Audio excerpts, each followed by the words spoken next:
Clinique today and supporting Basketball Québec, but also more importantly supporting your ongoing development.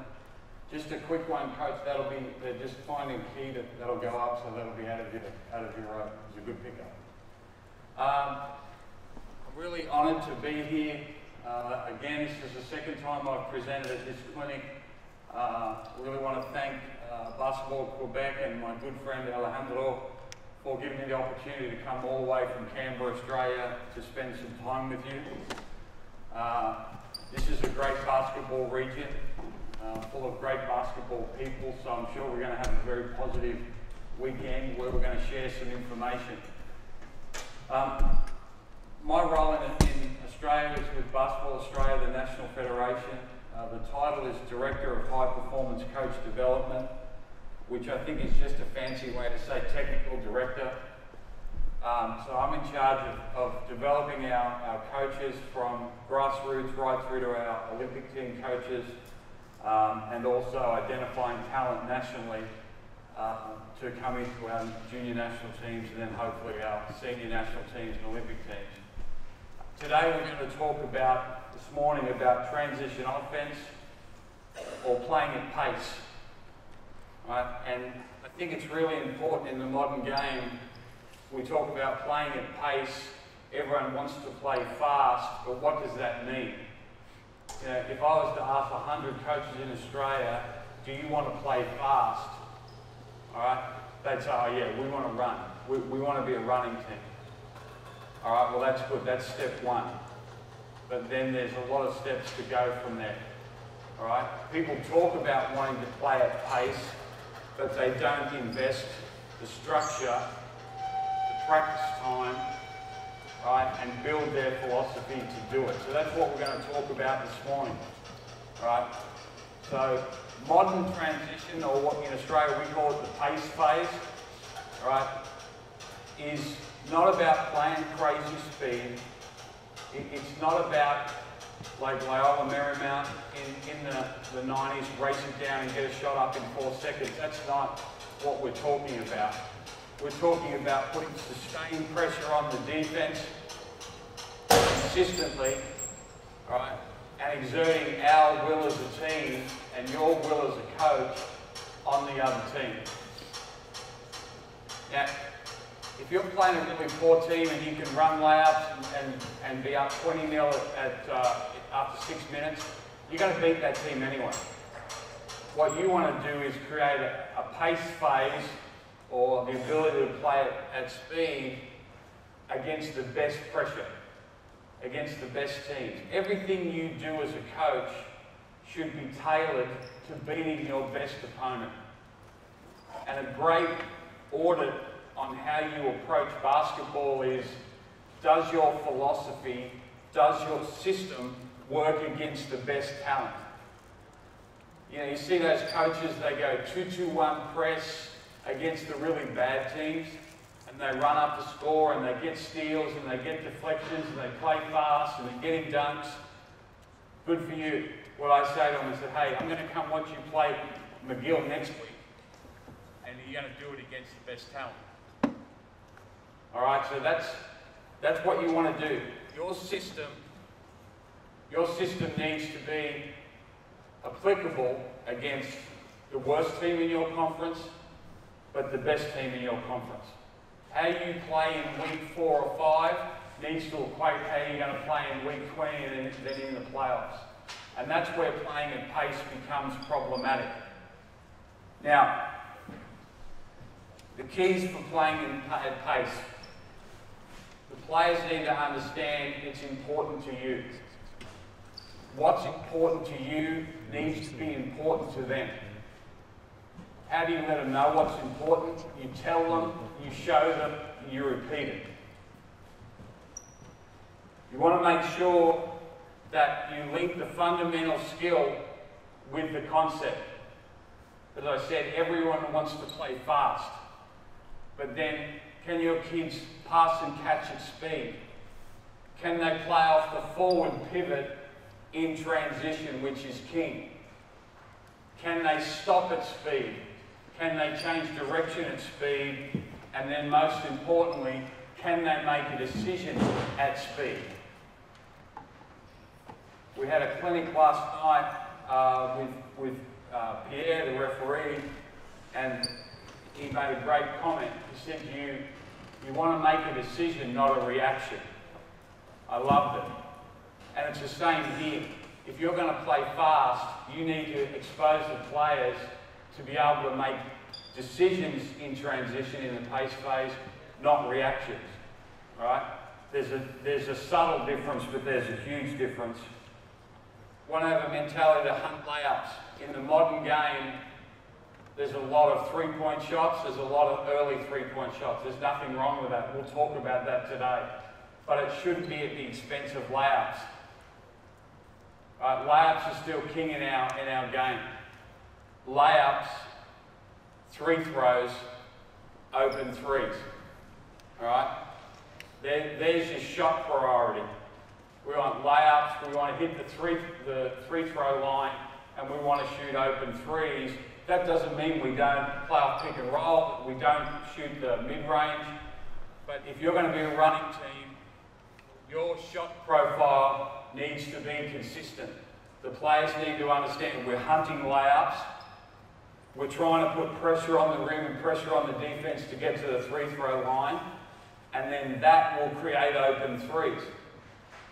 Now on open threes, now we're attacking closeouts, now we're into what I call dominoes.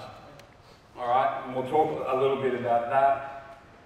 In the modern game, you need elite corner running, ECR, elite corner running.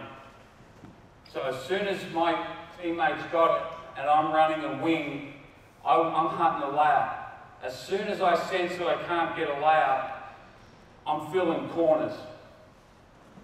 My mentors were all about high and wide spacing. So coming through in the mid to late 80s into the 90s, yeah, that's how old I am, I'm 100 years old, right? We didn't allow anyone to go to the corners. Bobby Knight, high and wide, drag people out of the corners, right? Make sure there's space to penetrate and cut. That's still important, but in the modern game, high, wide, and deep, right? So we want to make sure that we're making effective use of the corners, particularly with the three-point shot and creating closeouts. Cutting is a really underappreciated part of playing at pace. The advent of the pick and roll, dribble handoff, stationary handoff, or what we call in Australia gets game, right, has impacted cutting. No one cuts anymore. I just attended our national junior tournament, U18, a month ago, and I marked down on my folder in 3 games how many cuts. How many cuts where someone just hit the wing, made a cut, kicked it ahead, made a cut, put pressure on the rim. All right. Each team had single-digit cuts, worthwhile cuts in each game. Less than 10 times did they do it.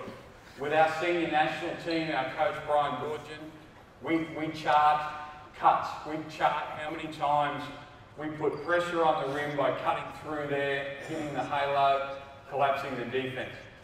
And it's a basic analytic, but if we cut more often than the opposition, 8 times from 10 we win that game.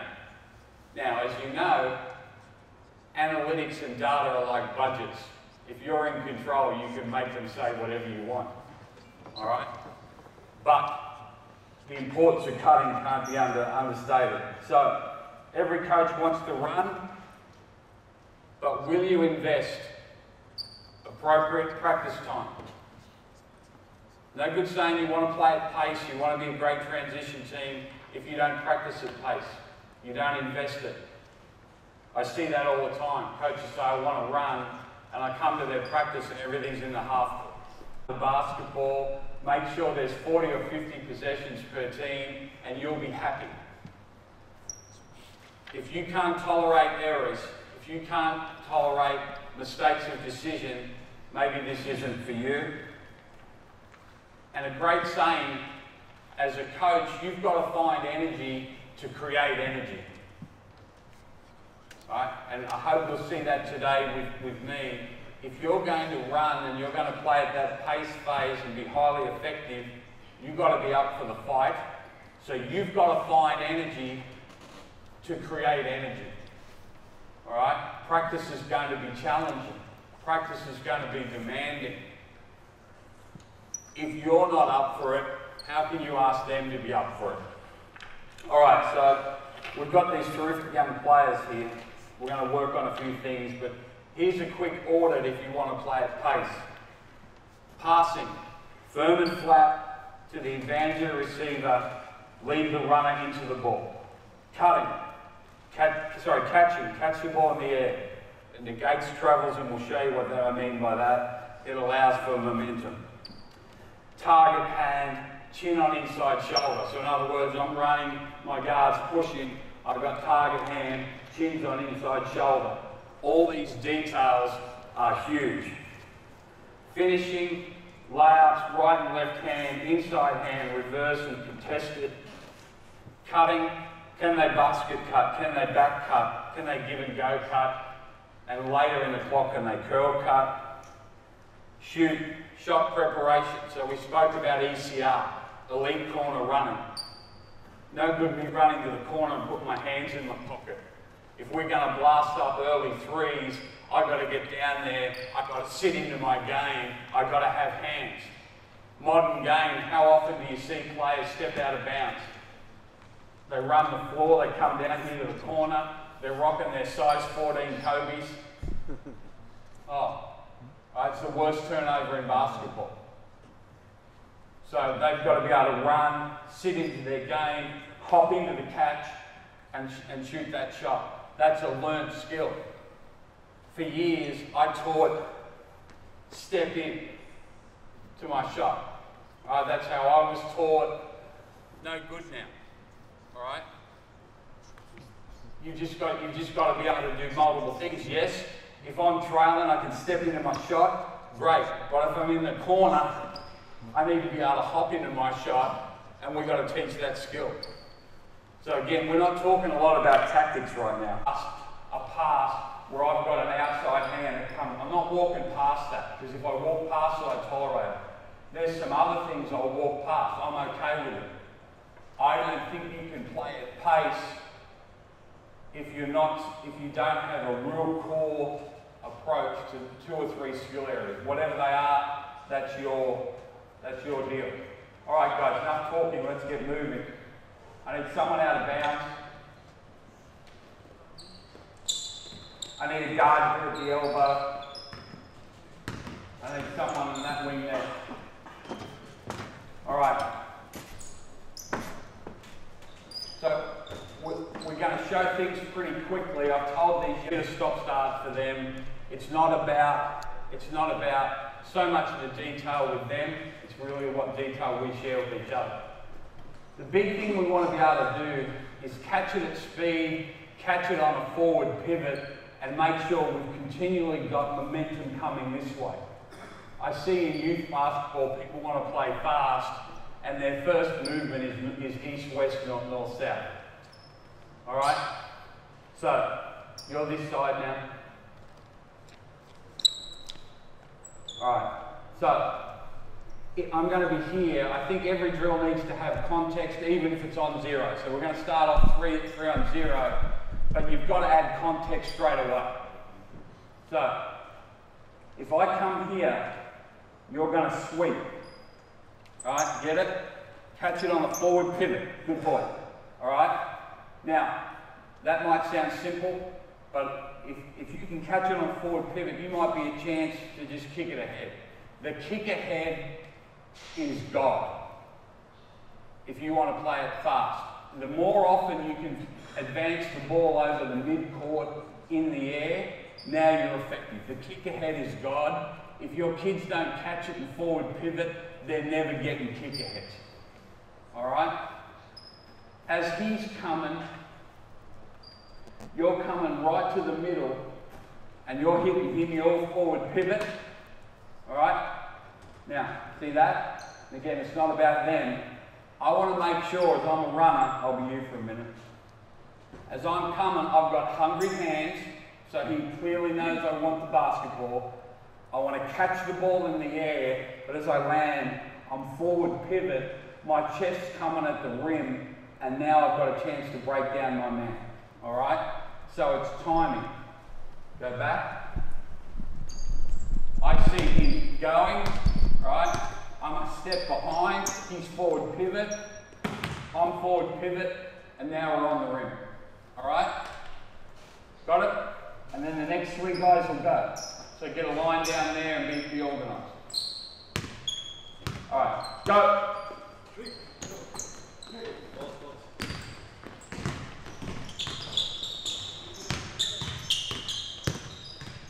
So you're a step behind him, so you got time. Go. Good. Go. All right. Pretty simple drill. So again, couple points of detail. Forward pivots, chest out over knee. When this guy gets it, in the half court, I'm not too worried about, you know, for years we said try and get from the three-point line to the basket in one dribble. I don't think that's realistic. But as the quality of athletes, guys, after you forward pivot, 2-3 dribbles at maximum. You got to play at velocity. Great velocity. Now, if I take this away, all right? Basketball is all about two words. The great Robert Montgomery Knight. If and then. If and then. If I'm trailing, then he's sweeping. If, come back, sorry. If I'm 9 underneath, now he's flying. As soon as you see that, you're flying there right over the top. You're catching on a forward pivot. You're hitting him, you're 1 or 2 dribbles on the net. Right? The long outlet, if you watch the NBA, the long outlet is king. Right? There's not this anymore. You know, the old college basketball, and I don't mean in here in Canada, I mean the NCAA, where it's grossly overcoached. Come here, sit down, get play. Right, that doesn't get it done. You're either on the sweep or you're on the fly. You're on the sweep or you're on the fly. So you've got to read. So if he sweeps, right, you're hitting the middle. If he's flying, you're flying. All right? This guy, you've got a 2 dribble maximum. You've got to create velocity. All right? But good. Here we go.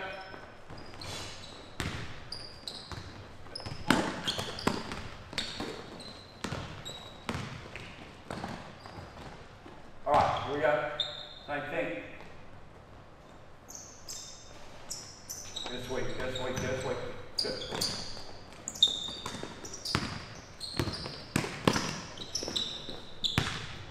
That's good. This week, good.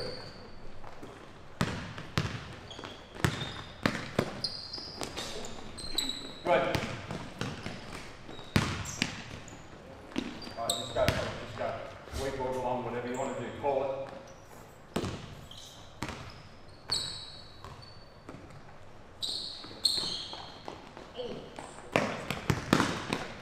All right, now, if I'm giving them feedback, and again, it's not about them, they've got a long day presenting, right? Firm and flat passes. All right, too much where their wrists are beneath the ball. All right, can I have the ball? If my wrists are beneath the ball, which way am I going to project the ball? Common sense, basic physics, up. So it's going to go, I've got to get my wrists above the ball. Now, I can throw firm, flat passes. You think, well, what's the big deal? It's a massive deal. All right? Secondly, you've got to pivot with velocity. Too many guys catching it and pivoting like Queen Mary. All right? It's like going, I went around the F1 track yesterday, right, with Alejandro, right? Now, fortunately, he only did about 135 kilometres an hour around there. But we didn't go around there in a minivan. all right? So you can't be a minivan. So as I come here, as I catch it, I'm chest over knee. I'm chest over knee, I'm chin off chest, and now I'm going this way. All right, so you've got to constantly teach the anatomy of what you want them to do, right? And then play from there. So that's how I would give them feedback. Now, I want someone here on D, balls here, someone on O, runner there, defense behind him. Yeah, good. So now we're going to play it 2-on-2 with an advantage +1. The best way to drill anything is to have an element of success. You teach young players now, they do it one time, they're into instant gratification. If they can't do it the first time, what do they say? Oh, I can't do this. All right? So you've got to give them an element of success early. So now, who's on D? All right? You're going to make a decision. If he's there, right, and you're trying to contest it, you're flying, right? Someone's got an advantage and we're playing 2-on-2 to there. If he's high side, all right, you're through and you're through. Now, we've added 2 defenders with a significant advantage to the offense. Watch how many extra dribbles there is. All right, the dribble's a handbrake. We need to fly that thing down the floor. They've got an advantage. If you don't need a dribble, don't use a dribble. If you pivot with velocity, get chest over knee, chin off chest, and we're playing, you shouldn't need a dribble, or maybe one. So you mix it up, and then we need next guys in. Ready? Go. He's flying, he's flying. No, you're good. Go. All right, now, quick lad, I won't stop it all the time, guys. So you read that guard, you read that over the top. When I go on the plane on Monday to go back to Sydney, as we leave the tarmac, I don't want the pilot to go, oh shit, whoops. I don't want to hear that from the pilot. That's what you did. You were flying and you were like, So all of a sudden he immediately turns it over. So you've got, again, the kids have got to commit to this thing like you do. So if I'm sweeping, I'm going. If I'm flying, I'm going. Right? You can't second guess it. You've got to give them permission to play fast. You've got to give them permission for it to be messy. Go. Good. Go. Good. Next, go. Defense on the wing, start behind, remember. Start behind. No, hold up. Who's D? Yeah, start behind. I know you're trying to be a good player, but we're trying to give the offense a chance. So you're on D? Yes? I want you to start behind him. Behind him. This side. Alright? So now we've got an advantage. Play. That's a sweep. You fill the middle. Good. It's alright. Go.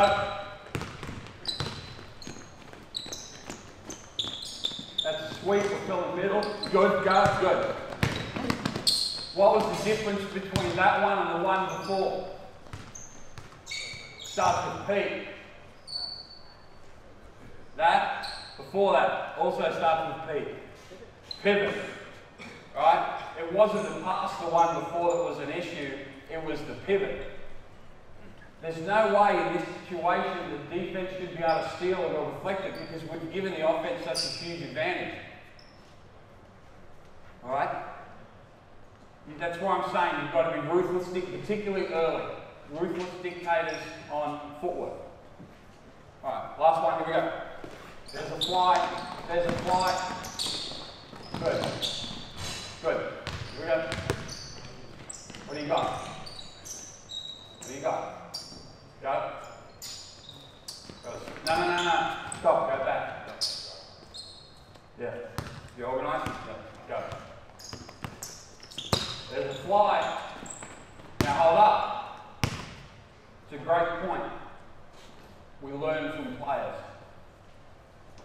So they got organised, there was a bit of confusion. While there's a bit of confusion, they're communicating, this guy went to McDonald's to get a burger.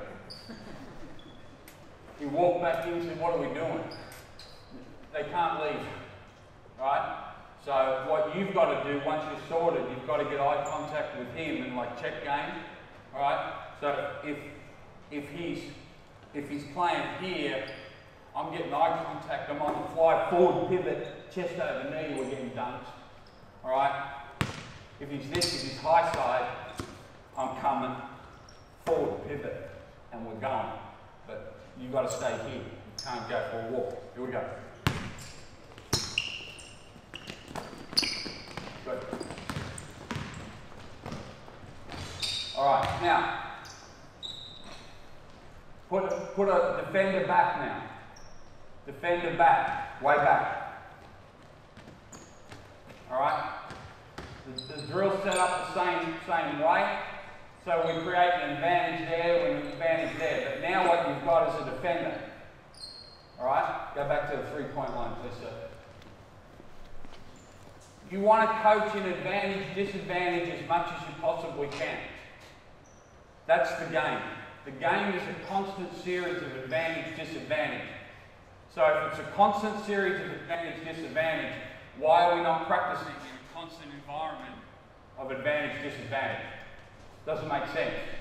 So offense has got a significant advantage. Offense has got a significant advantage. Defense has a somewhat advantage because they've got a fullback.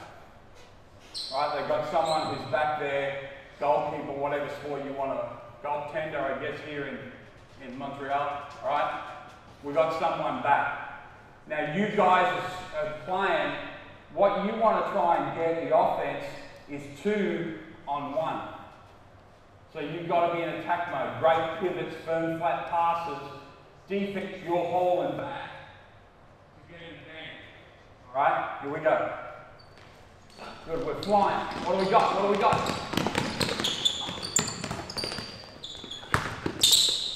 Not bad. Go. Might have to run back.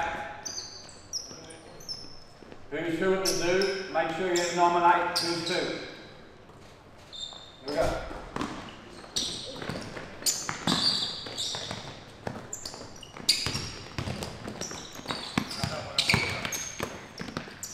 Not bad. Foul. You get fouled on that? Big one. All right. Okay, so we've just added something element here. What have we added? So we've added an extra defender, but we've added an element of mess now. So how did it look? Alright? I was looking pretty smart 4 minutes ago when we were playing 2-on-0. Alright? Then even a little less smart, still pretty smart when it's 2-on-2 with a huge advantage. We put one defender back and it's like it's a Princeton offense. 4 passes, you know, they've still got an advantage. If I can get a fly over the top, I'm coming with playing 2-on-1, but the reality is, we had a sweep, this guy stayed in his lane, so we're never able to put pressure on the middle of the floor, and then create, we're playing through elbows, right? So, what you've got to do is layer it up and challenge him that way. If I'm coaching it in a team, not in a clinic, I'm not stopping that. I'm okay with it being a mess for 2 or 3 minutes.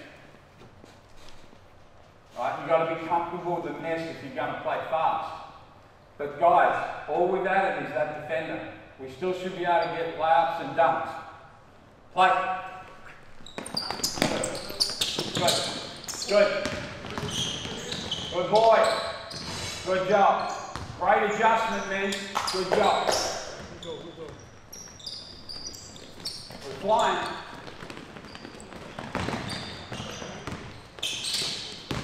Good. Secondary. Good job. Hold up. Give him a clap. The first one was a disaster.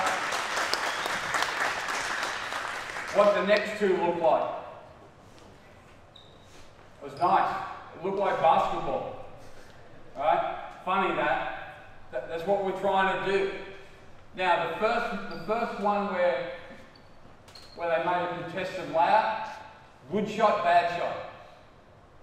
What's your thoughts? Good shot, bad shot. It was a contested layup.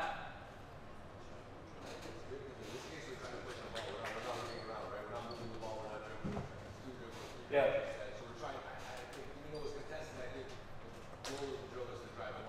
Agreed. I thought it was a great shot, and it was a great shot because he executed it. Remember we spoke about right-hand layups, left-hand layups, reverse layups, contested layups, right? Here's one for you, especially for young players. 1 on 0, or 1 on 0, 1 on 0, get it and go. 1 on 1, get it done. 1 on 2, not for you, right? 1 on 3, come and sit with me.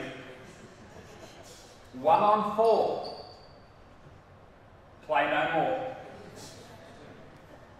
1 on 5, you're going to be lucky to get out alive. But 1 on 1, 1 on 0, get it and go. 1 on 1, get it done. NBA basketball. 1 on 0, they shoot 70%. 1 on 1, you watch the Celtics series, Jimmy Butler, 1 on 1's great odds. It's elite odds. 1 on 2, now it's kick, and go. That's pace basketball. All right, here we go. Good. Not bad. Hold it with that. Here we go. Here's one deep.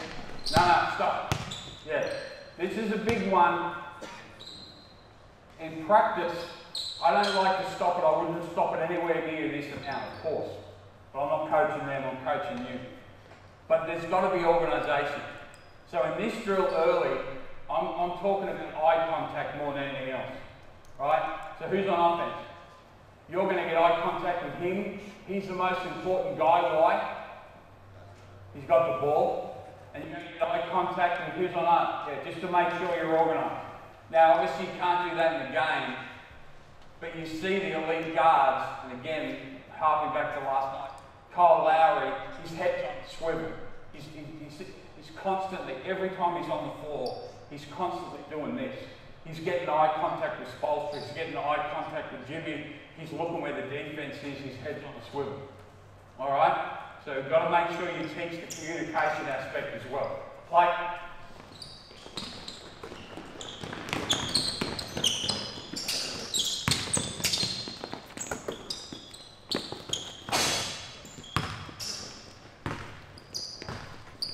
Alright, now, someone in the corner on offense.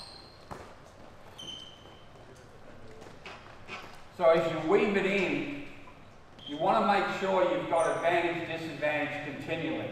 And you change the advantage, and you change the length of the advantage. One of the biggest problems I have with 3-on-2 continuous, you know that drill? You guys do that here, some people call it 11-man break. There's always advantage. There's always advantage in that drill. There's always 3-on-2. Well, that'd be cool in a game, but that's not the case. Think about basketball. It's a series of momentary advantages. So it's 2-on-1 for a period of time, but then the fourth guy sprints back, it's 2-on-2. It's 3-on-2, we're pushing it, the third guy's flying. So drills have got to be constantly changing how we look at the advantage. So you're on offense, you're on D, who's O? O. Right? So now you guys have got a pretty significant advantage. Right? Because I'm allowing you to go whichever way. You can leak out early. That guy's already down there. He's got to guard 2 people at minimum right now. Right? So the first thing we're going to do is see how the defense adjusts and see what the offense does. Alright, so we've either got sweep or fly. If it's a sweep, you'll haul in middle. If it's a fly, you'll fly in same side. Now, if it's a fly, good boy, well coached. You're flying yourself to that opposite corner, or the rim. Play. Come on. Pretty good shot. Good job. Go.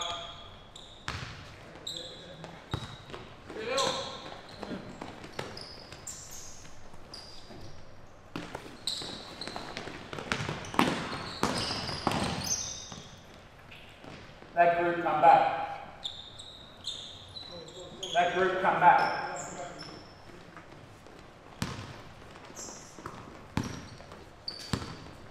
Remember I said there's certain things I won't walk past? Remember what they were?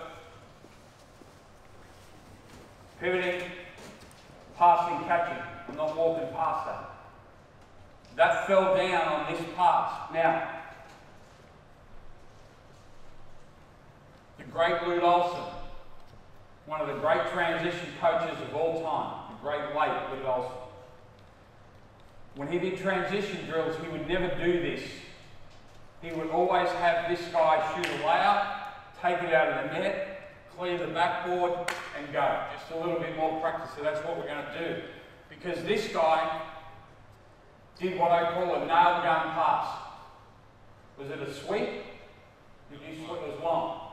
So he's here, he's got a nail gun, and he's put it through both feet so he can't move, and he's tried to do this. No inertia, and all of a sudden it's a bad pass, and it's not criticising him, it's a bad pass. This guy made a bad pivot, and then it was like dominoes in a bad way, all right? So you're going to do that. You're going to now add some timing. Who's on that? You're going to add some timing. You don't want to leave until he's get it through the net, 3-step to get to there, get it in. You're reading, you're doing the stuff defensively. Go. Good. Flying. Better. Great pass.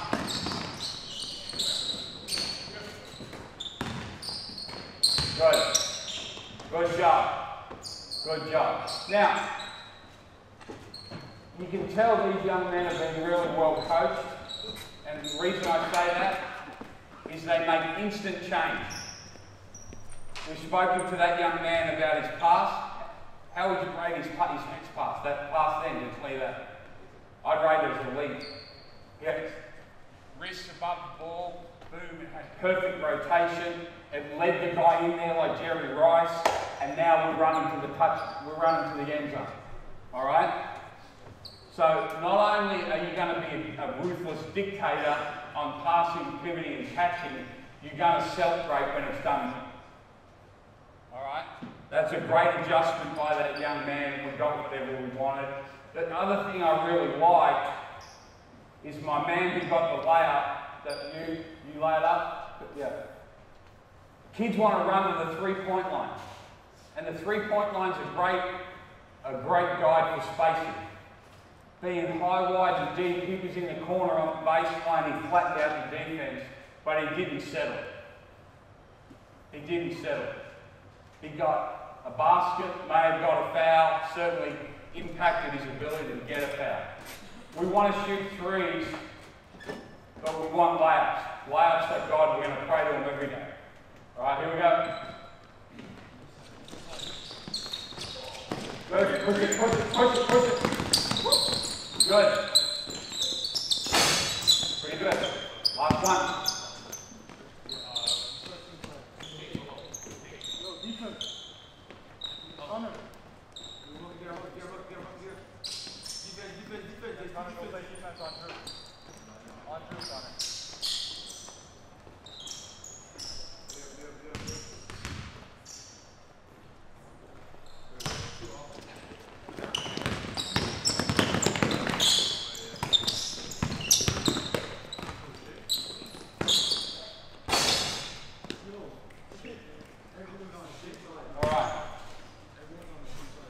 Now, what I love about this group is they're self-managing.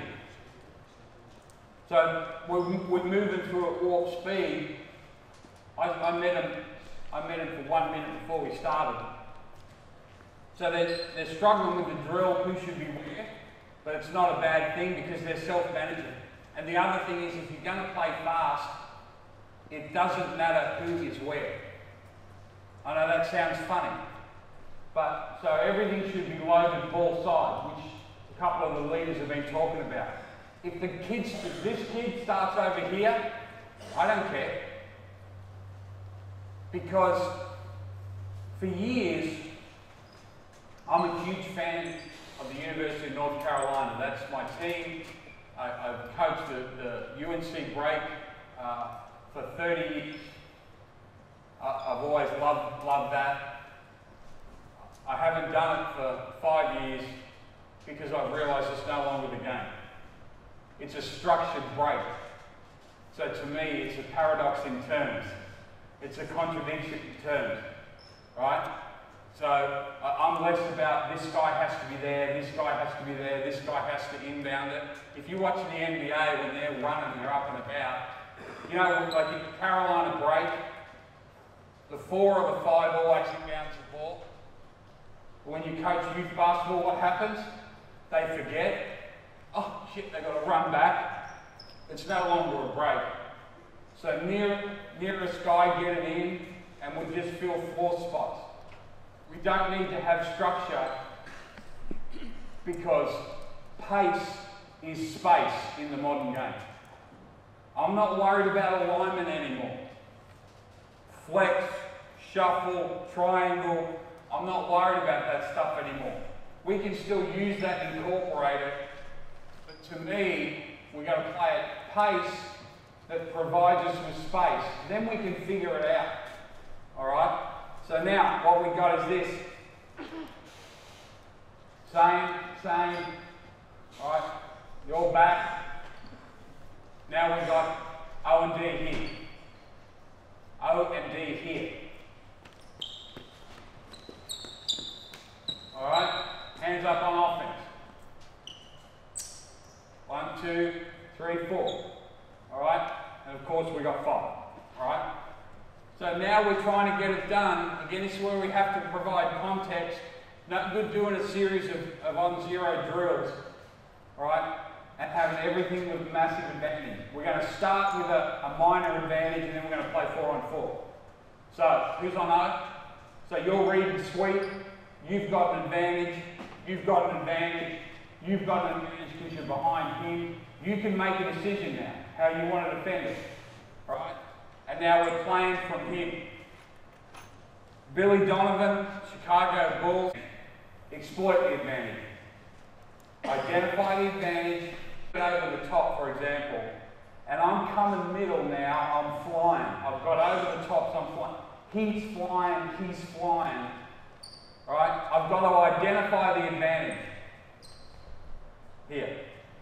The advantage is, I've got 3 on 1. Momentary advantage. So as soon as I identify it, now I want to find ways to keep it. Best way to keep it, you're running, is advantage that. Now he's got, again, a 3 on 1. Alright? And now we're going to exploit the advantage. So you're penetrating, you're cutting to dunk a spot, you're flying 3, we got 2 on 1, layup. So identify the advantage, try and keep the advantage for as long as you can, and exploit the advantage. We good? You guys are doing an outstanding job. Go. Good. We're sweeping. Middle. Good. Good. Come back. Now, it's difficult without jerseys, right? So just always raise your hand when you're on offense. What did you see? Yeah, you saw him running. Did you see my man here? No. Alright? And that's completely fine.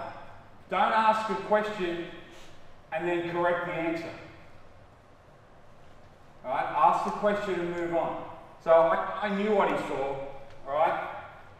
He saw that it was nearly open. If that was nearly open, this guy's wide open. Alright? So get them to explain what they saw. And it's no good saying, if I say to him, hey, my man was wide open there. That doesn't help him. That's a comment, that's not coaching. Alright? In teaching, we want to coach, not comment. Alright, so let's make sure we see the floor. Play.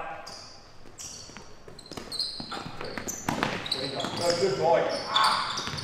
Come back. Come back. Hey, great adjustment. Now, that's what I said. You've got to celebrate the successes. He missed the first guy, then he saw it the next time he made a perfect adjustment. Now, the last bit of feedback. Lower, chest over knee, pivot. Alright? And then he walk off. Go. Good boy. Score it. Good go. Alright. Yeah, I agree. Hey guys, you want to get a mouthful of water real quick while I talk to the coaches? Heck of a job. Now, that's a great example of progression by that young player. Made an error. Don't be afraid to stop it. Don't be afraid to stop it, but work on this. Praise, prompt, lead. Praise, prompt, lead. Alright? So in that situation, the first one, he swept. Got it. I'm going to say, hey, I like the read, how you swept, alright, and to get us going that way. So give him some praise first. That's the bait. Alright? If I go straight to the prompt, he's not going to engage. So praise. Give him he's done something positive. Then the prompt. What was my prompt? Pivot, chest over knee. Now you can see both lane runners. Now we can attack. That's the prompt. Now, the most important element of praise, prompt, leave. Leave. Now, not leave and go and get yourself a cappuccino and come back 5 minutes later, but leave and go and coach someone or something else. One of the worst questions you could ask is, do you understand? In modern learning, we talk all the time about checking for understanding. Well, you don't check for understanding by saying, do you understand? You've given him a simple cue. Let him play now. Let him make a correction. Right? So if you're going to play fast, you've got to teach fast. If you're going to teach fast, praise, prompt, lead. Get out of the road, let him practice. How was his progression? First one, not great. Second one, pretty good. Third one, what do we get? Layup. We've got to celebrate the successes. Here we go.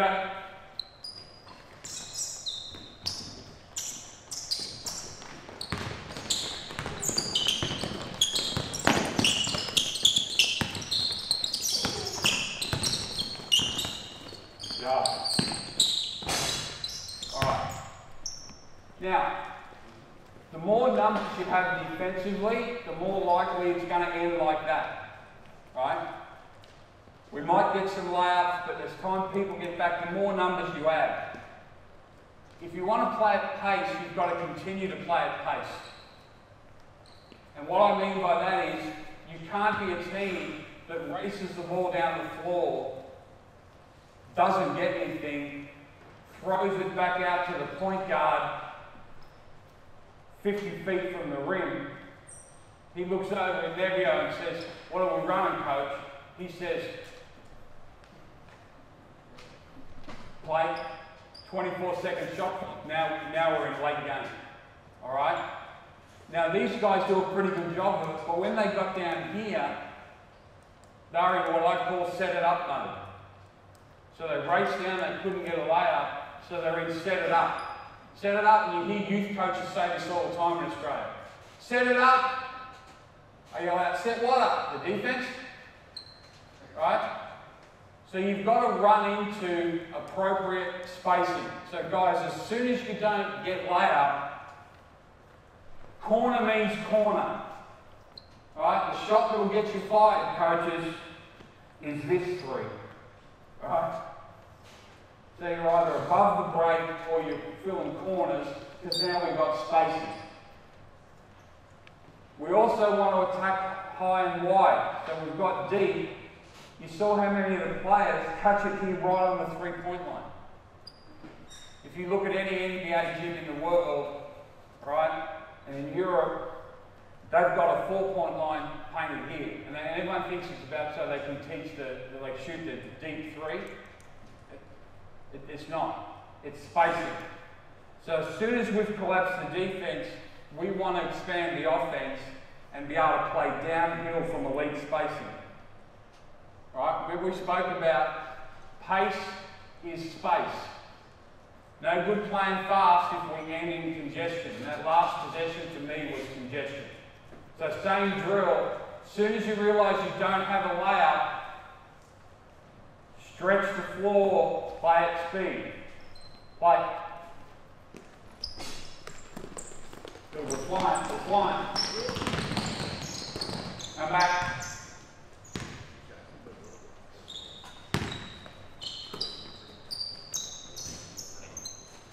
See both sides of the floor. Hey, now on the fly. There's a great read, I love the fly, right? I don't think teams do it enough. You've got to see both. He's there, but were you wide open? Yeah, you've got to see both. Head on Kyle Lowry, head on swivel, all right? Play. We're flying. Who's open? Good boy. Nice. You've got to knock that, you're obligated to. All right? Hey, good shot. How good was that? Where's my man in point guard? What's your name, brother? Renell. How good a learner is Renell? He's an elite learner. Alright? Now, he's probably thinking, this fat guy from Australia is picking on me. I'm loving him, alright? He's making change. He's just making it like, hey man, do this now. Yeah, right, coach, I got you. Bang. Alright? That's what you want to do. Can they make quick change? Alright? Here we go.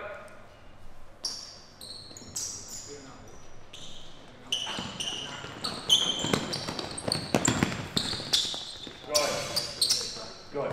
Alright, now, really good. But you might say, well, yeah, they're getting all these scores because they've got this massive advantage. Right? Yeah, they do have a massive advantage. Usually you do when you're going from defense to offense, there's confusion and chaos, you have an advantage. So you have to practice, remember, identifying the advantage, keeping the advantage, exploiting the advantage. Alright? Now, let's even the odds a little bit. Alright, come back here. O and D. Same. Alright. Who's on O? Alright, so inbound, you can see clearly who's who. Now, you can play as you would. Play on the defensive side of it. Alright? So, you play on the defensive side of it. Who's on O? Yep. Right, so take it out of bounds. So you're probably going to switch. You're gone. Alright, now, you're middle. Alright, so as you forward pivot, you're trying to get kick ahead, we're attacking 2-on-1. If you can't get that, you're going middle, we're attacking 3-on-2. Alright? That's what we're doing here now. But, guys, don't slow down to make a decision. You've got to have them practice decisions at speed. So that before, they look like, I'm going to show my age now, they look like the Showtime Lakers before, didn't they?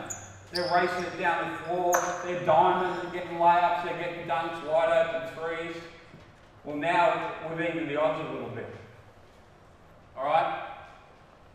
So, last bit of detail. Now, if I'm this guy and we're running these transition drills, what am I going to do to this guy? Right? Hey, you guys are a hockey nation, what are you going to do to this guy? I'm going to whack him. We call it in Australia chub. I'm going to give it a chub. So here, he's coming, but I'm going to give him a chub. Put it right across his sternum. I'm not doing anything ref, I'm just trying to play defense, right? And now we're playing. So now, we need to add detail. I'll be you. Right? He comes to chug, I chug him back. Alright? So as he comes at me, I'm on offense, so I can act quicker than he can react. He's trying to slow me up.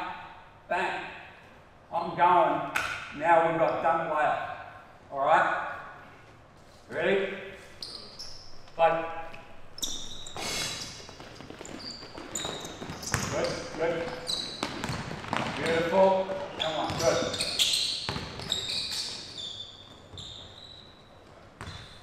Now,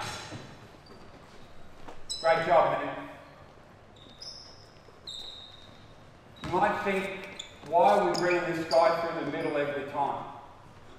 Alright? Now, basketball is not a game of absolutes. So you're not going to do things every time. You're going to do things most of the time. As I said, for years I ran Carolina break. 2 men ran here, 3 men ran here, 4 was on the net, 2 was coming to upscreen, blah, blah, blah, blah, blah, blah, blah. Right? Who was the game about? Me, not the players. Now it's about the players. I want to breed attack mode. So if we can't get this, I love guards at speed, coming through here, forward pivot. Now we're full chested, I'm coming right at you. Alright? But at times, like in the scout, the defense might sit in here and take that away. Well, fine, just run that lane. And then we can figure it out from there. Alright? But I love speed through the middle of the floor early. Speed through the middle of the floor early. Alright? Particularly now, if I catch it, I'm forward pivot, I'm full chest, I'm chest over knee, I'm one bounce to a move, or I'm one bounce to a corner 3. And I'm creating closeouts. Alright? Because that's our other thing. We want to get layups and dunks, 3 throws, wide open 3s, poor closeouts. That's the 4th element. Poor closeouts. Layups, 3 throws, wide open 3s, and we want to attack poor closeouts. If you watch the Nuggets, that's how they play basketball. Coach Malone, genius. Offensive genius. It helps when your 7'1" Serbian gentleman can rebound and come in here and play like Magic Johnson. It helps. I get it. But everything's relative. Right? So you want to create as much speed through the middle of the floor as you can. And really, guys, modern basketball, one action is an offense. If you want, again, the NBA playoffs is good. I don't watch the regular season NBA at all because I think it's awful. Playoffs, I think it's brilliant. One action is an offense. They race it down the floor, get a white stagger, play. They race it down the floor, go pick and roll, play. That's where we're trying to head. Now you might say, well, hold on, they've got pretty good players. They've got the best players. They have. But everything's relative. I think as youth coaches, we, and I'm including myself, slow it down for our comfort. Think about that. Slow it down for our comfort. It doesn't make any sense. I coached my son last year. He and his team were 10, 11-year-olds. The 2 words I said 50 times and practice 100 times a game. Play faster. Play faster. Go. Go. Up the other end, the guy's going, slow it down, set it up, set it up. Now, one of us was a lunatic. Most people thought it was the fat guy in the blue polo, right? But I'm trying to set them up for success. Play faster. Doesn't mean you play kamikaze. I'm not saying Paul Westhead, LMU, right? 4 to 5 second shot clock, right? But early we want to play at pace. Oh, we've got the drill set up. Here we go, man. Good. Good. Freeze, freeze. Everyone up. Freeze, stop. Pretty good. Now they've figured out that the inbound is not guarded. So what did they do? They flipped it back to the inbounder. They're smart. I didn't ask them to flip it back to the inbounder. I didn't even tell them the inbounder could keep playing. But their players are smart, so they do it. 5 years ago, I would have yelled at them. Don't throw it back to him. It slows us down, and I don't like those passes. I don't. If you're trying to play at pace, we're going north-south. I'm not big on that lateral pass. But were you the inbounder? What did he do when he got the ball? He created what through the middle of the floor? Speed through the middle of the floor. So he's here, now, boom, boom, and we got whatever. But guys, stay where you were. But look how it ended. Remember we spoke about elite corner running? Pace is space. How's our spacing? Right? No good. Guys, think about this. The great Ettore Messina, Italian coach, coached in the NBA, EuroLeague megastar. He talks about outside the three-point line is the island. Inside the three-point line is the water. We all love to get in the water. We go underneath the water. What eventually do we have to do? We have to come up from air to air and get back on the island. They're all drowning right now. All right? They're all in the water. So at some stage, I leave. What am I going to do? I leave the island to go in the water. What's the progression? Get back to the island. So we've got space. All right, go one last time.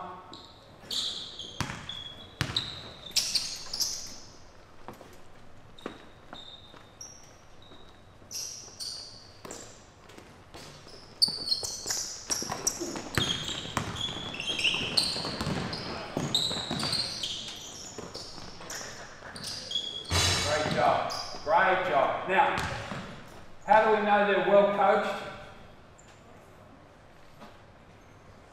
Nice job. We got nearly a layup. What did the kid do? He drove in, he came to what? A jump stop. Kyle Lowry, Villanova basketball, Jalen Brunson, penetrate, jump stop, pivot, find the next one. So he made a great decision and we got it. So that's how I know they're well coached. I go and watch teams, I evaluate coaches. In the first quarter, I count the amount of jump stops their team make. It's how I evaluate coaches. How they pass it, how they catch it, how many jump stops they make in the first quarter, and how do they close out. And then I'll say this guy's a good coach, bad coach. And it's not judging him, but that's a big thing. So well done, coach. Do all those things, they do them consistently. Last one. Last one. Here we go. What do we got?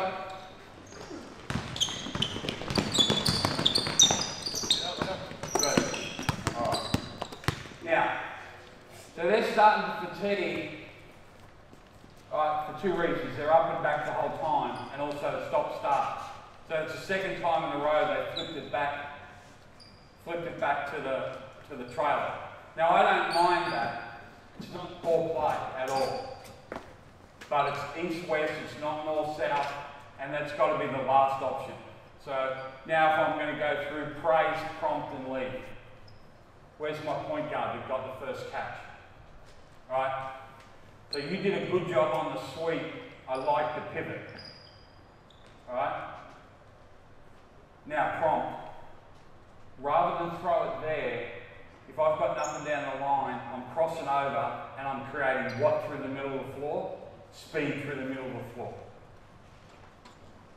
Lead. He gets it. All right? So that's where you've got to give him that quick, you've got to give him some affirmation. Do a good job. Give him something to change and then get out of the road. All right. So what we've got now is this. Same drill. As you go up, the shooter, you have to run and touch the bleacher. Right? So you guys are going this way. The shooter, whether it's a three-point shot or a layup, you have to run and touch the bleacher.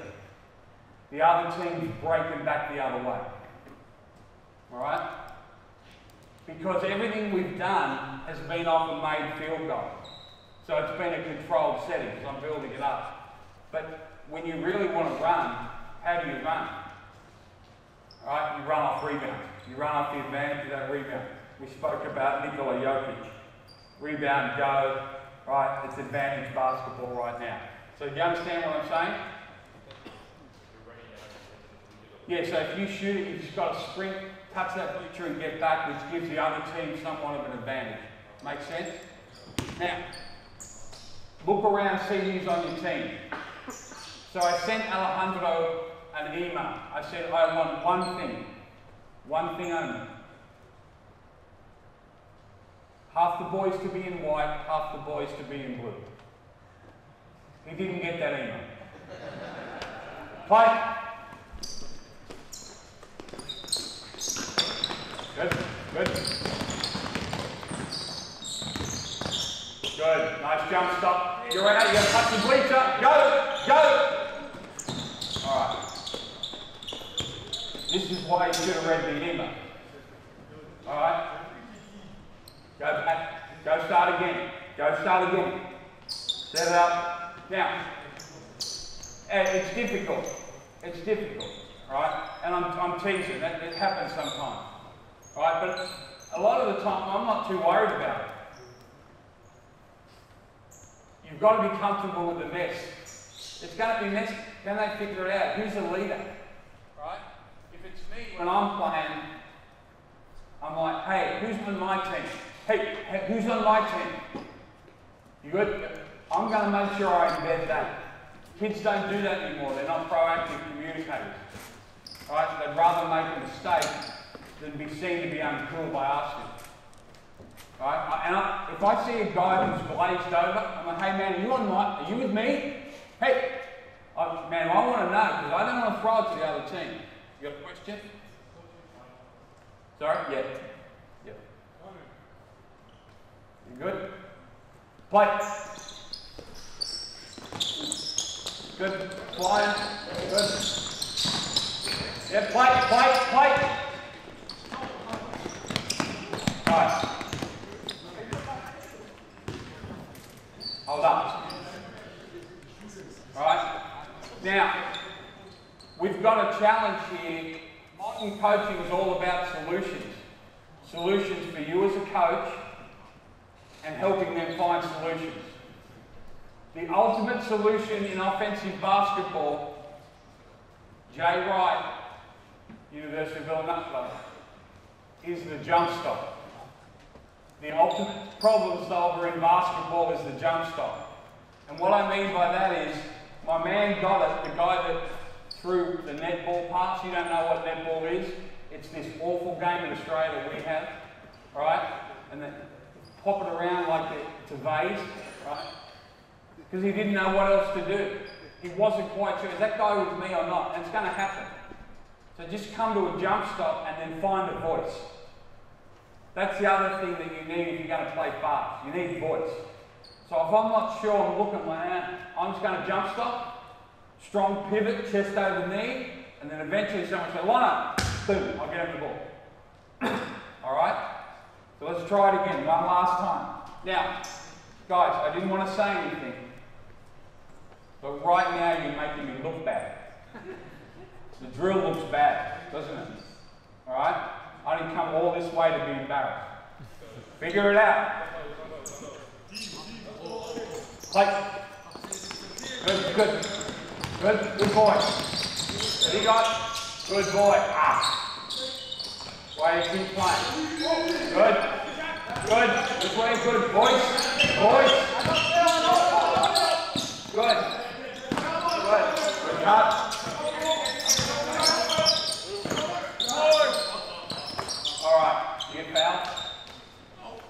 Yeah. How would we assess that? What was the positive? Where was the advancement? Talk. They didn't throw it to the other team, right? Because they communicated. Some will say they slowed down, right? They did slow down a little bit. And again, pace doesn't mean kamikaze. Pace doesn't mean out of control. They were still pushing, all right? Their spacing was better. Jump stops were better. You know, so there was a lot of positive things there. You know, if I was to give them feedback, so there's the praise, the prompt. What would your prompt be? So they did all that. They got that shot. My man got fouled. All right. We got to the free throw line. What do we want to do? Get to the free throw line. But what prompt, what coaching did we do now? What could they have done to even get a better shot? So that's not a big ask. You don't have to stop the world and do a 6-minute sermon on ball reversal. All right? Hey guys, I like this. This was good. I think if we swing it, we get something even better. Leak. All right? Let's go. You good?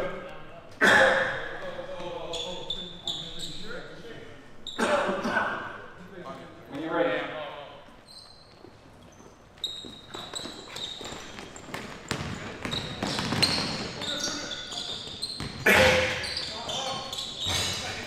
Shoot it out.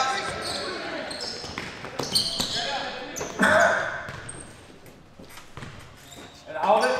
Stop. Stay there. It's going to be messy. And it's going to be mistakes. Remember the worst 3 words in basketball? Set it up. If that happens, he's got to be stolen it. Give it to him. Right, I'm going to say, flip it to him, fly the bleacher, you're playing. Right, no, we're going to do that at speed. Right, don't set it, because too many coaches, they reset. The basketball doesn't reset.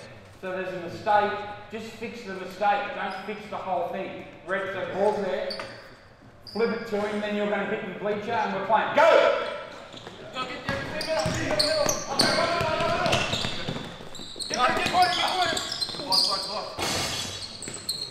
Good. See that? What quality shot did we get? Was that a good shot? We didn't need to set it up, alright? Didn't need to set it up. We just played basketball from that situation. Made a good read. All right, now, so let's go here now. Someone guard the inbound.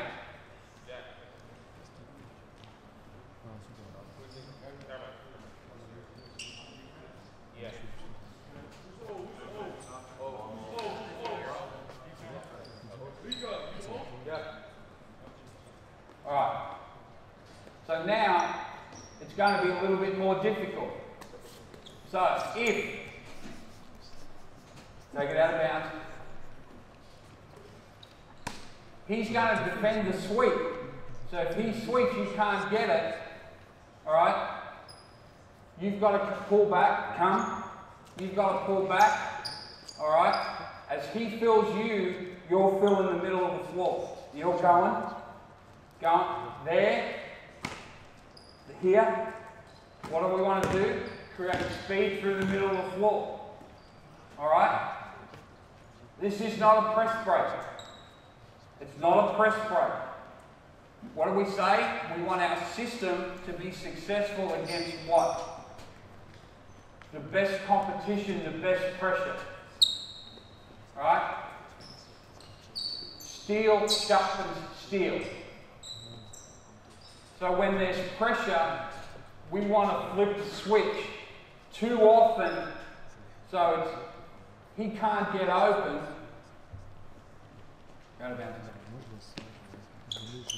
He comes here, we flash one, it's all stop-start basketball. I want to get speed through the middle of the floor. Now, if he comes and he can't get this, so they've taken away the sweep, they've taken away this. I don't know how many teams that you play can take away both those things consistently, but if you do play Arkansas, Noel Richardson, 40 minutes of hell, good for you, all right? So you're flying. Here, you're going behind him.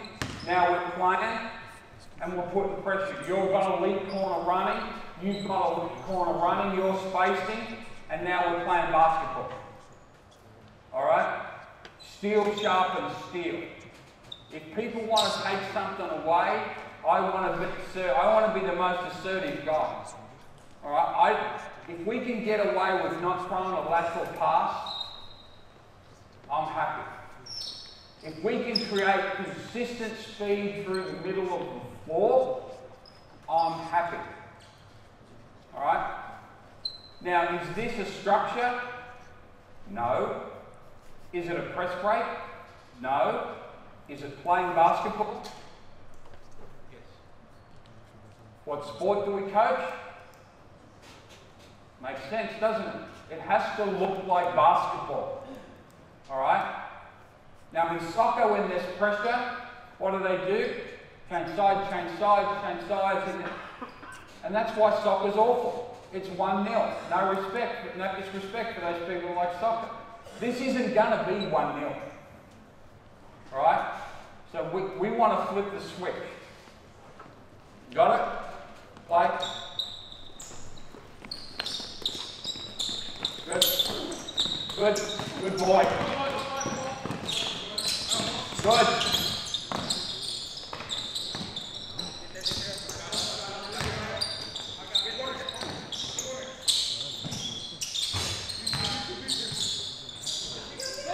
Play.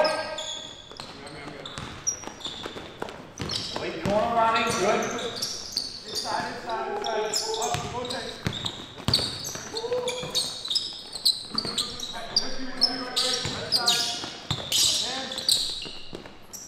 All right. How is their solutions there? Up the other end? Not bad. What was their solution here? What's the solution for every young player? Every player on this planet, age 20 or below. What's the ultimate solution every time? Pick and roll. All right? My mentor describes the ball screen or the pick and roll as the crutch of the imbecile. The crutch of the imbecile. What he means by that is, when they don't know what to do, what do guards do these days? I was a post player. If I had a guard do this, I'd go. Because I know you're not going to throw it to me on the roll, and I know you sure as shit don't roll it into the pucks, and now you're like I'm a puppy. No, it's not happening, right? Now the game's a little bit different now. There's more pick and roll. But it's not the only, it's a solution, not the solution. If my feedback to these guys would be spacing, and we're going to talk about spacing in the half court now, is they're all towing the 3-point line. All right? So it limits the space, because every time that there's a pass made, we lose a metre of spacing. Passes made, and look where we are, all right?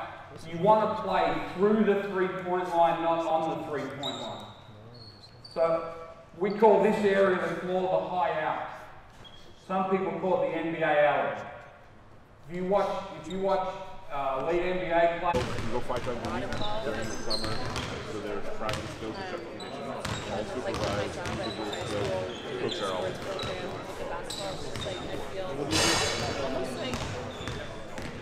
certain things like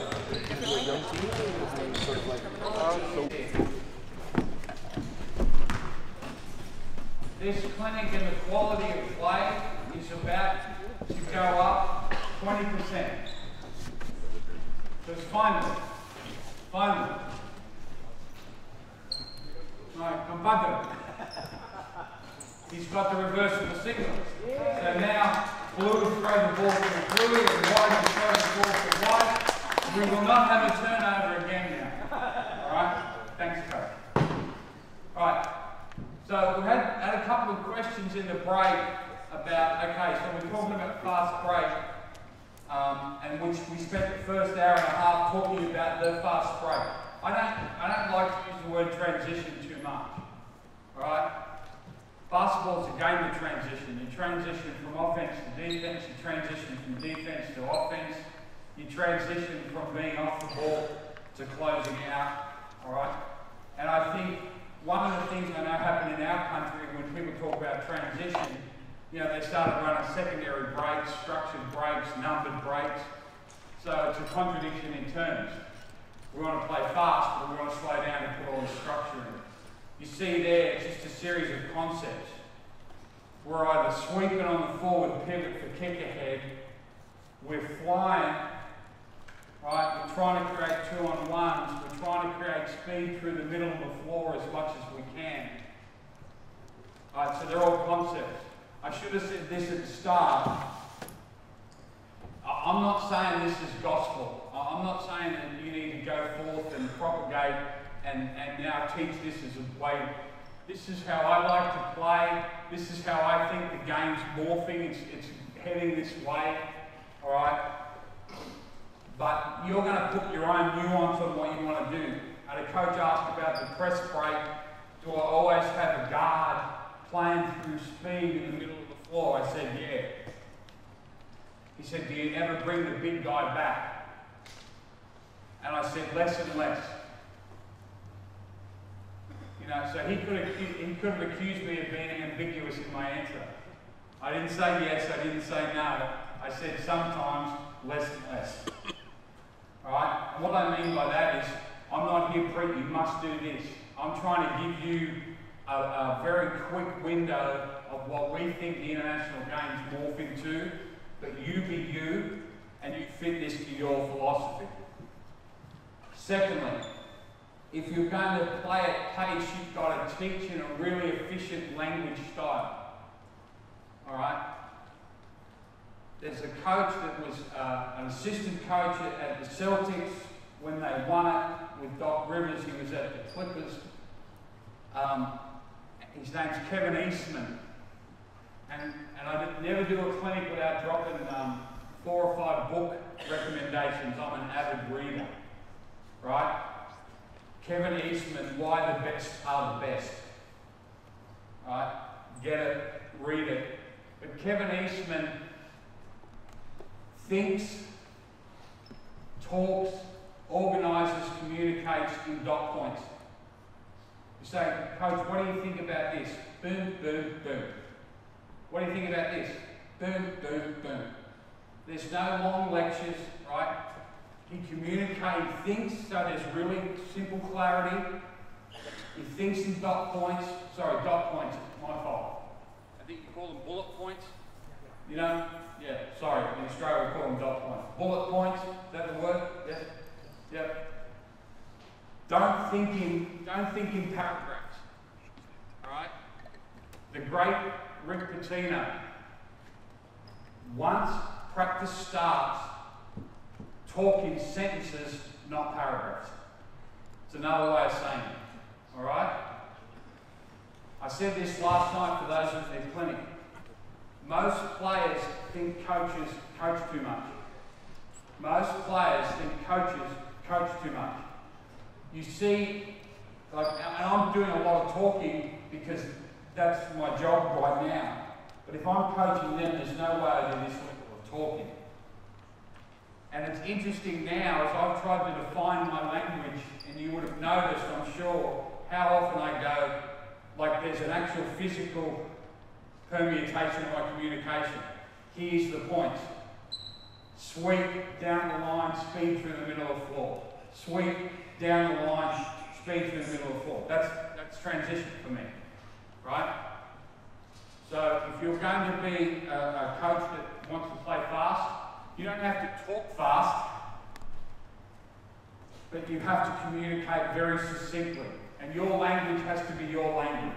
Now, the other question was about what happens after if you haven't got a fast break. That's what we're going to talk about now. But modern basketball is not past. About 25 years ago, when we had a 30-second shot clock in FIBA basketball, we used to talk about 10, 10, and 10, the 3 phases of the shot clock. First 10 seconds was your pace phase, you're trying to get a secondary break. The middle 10 seconds, you're running your offense. The last 10 seconds, it's late clock. And it made sense. But again, who did it make sense to and whose comfort was it about? Coaches. players, they don't care about 10, 10 and 10. They just want to hoop. With this, so it went to 24 seconds, so what do? We're brilliant. We're mathematicians in Australia. 8, 8 and 8. Alright? And we know that's not how the game's played anymore. Like 8 seconds, that's a long time. Right? So you've got to have a seamless transition from your fast break concepts into how you play. And we're going to talk about for the next hour or so the concept of one action is an offense. One action is an offense. And again, I keep referring to the NBA only because it's recent. But if you watch the really good teams, one action is an offense. Miami, Denver, Celtics, not so much Lakers. You won't get a lot of compliments about the Lakers from me. They come down, if they can't run, it's pick and roll, they're playing basketball. It's wide pin down, they're playing basketball. It's staggered screen, they're playing basketball. Now you might say, well, they got great players. Well, everything's relative, and I'm going to show you what I mean by one action is an offense. Right, so just give me 5 blues. Look at this, it's going to make stuff so much easier. I was under so much stress before with all those whites out there, I couldn't do it, I was sweating. Right, so whites, just go and stand over there. So give me a hand down the left split here. Give me a 5 man, I know there's probably no 5 man. Who's the post guy? Right, you're on the halo. Alright, we got elite corner running, and your try. So, for years I taught an alignment. We want to end our breaking in a certain alignment. That's not necessarily the case anymore. Alright? A lot of 5 out now. A lot of 5 out. Because we want space. We've got multi-skilled players. Right? So, but usually you've got this, something that looks like this. Elite corner running if they haven't got layouts. We've got our, what we call a running post. Alright?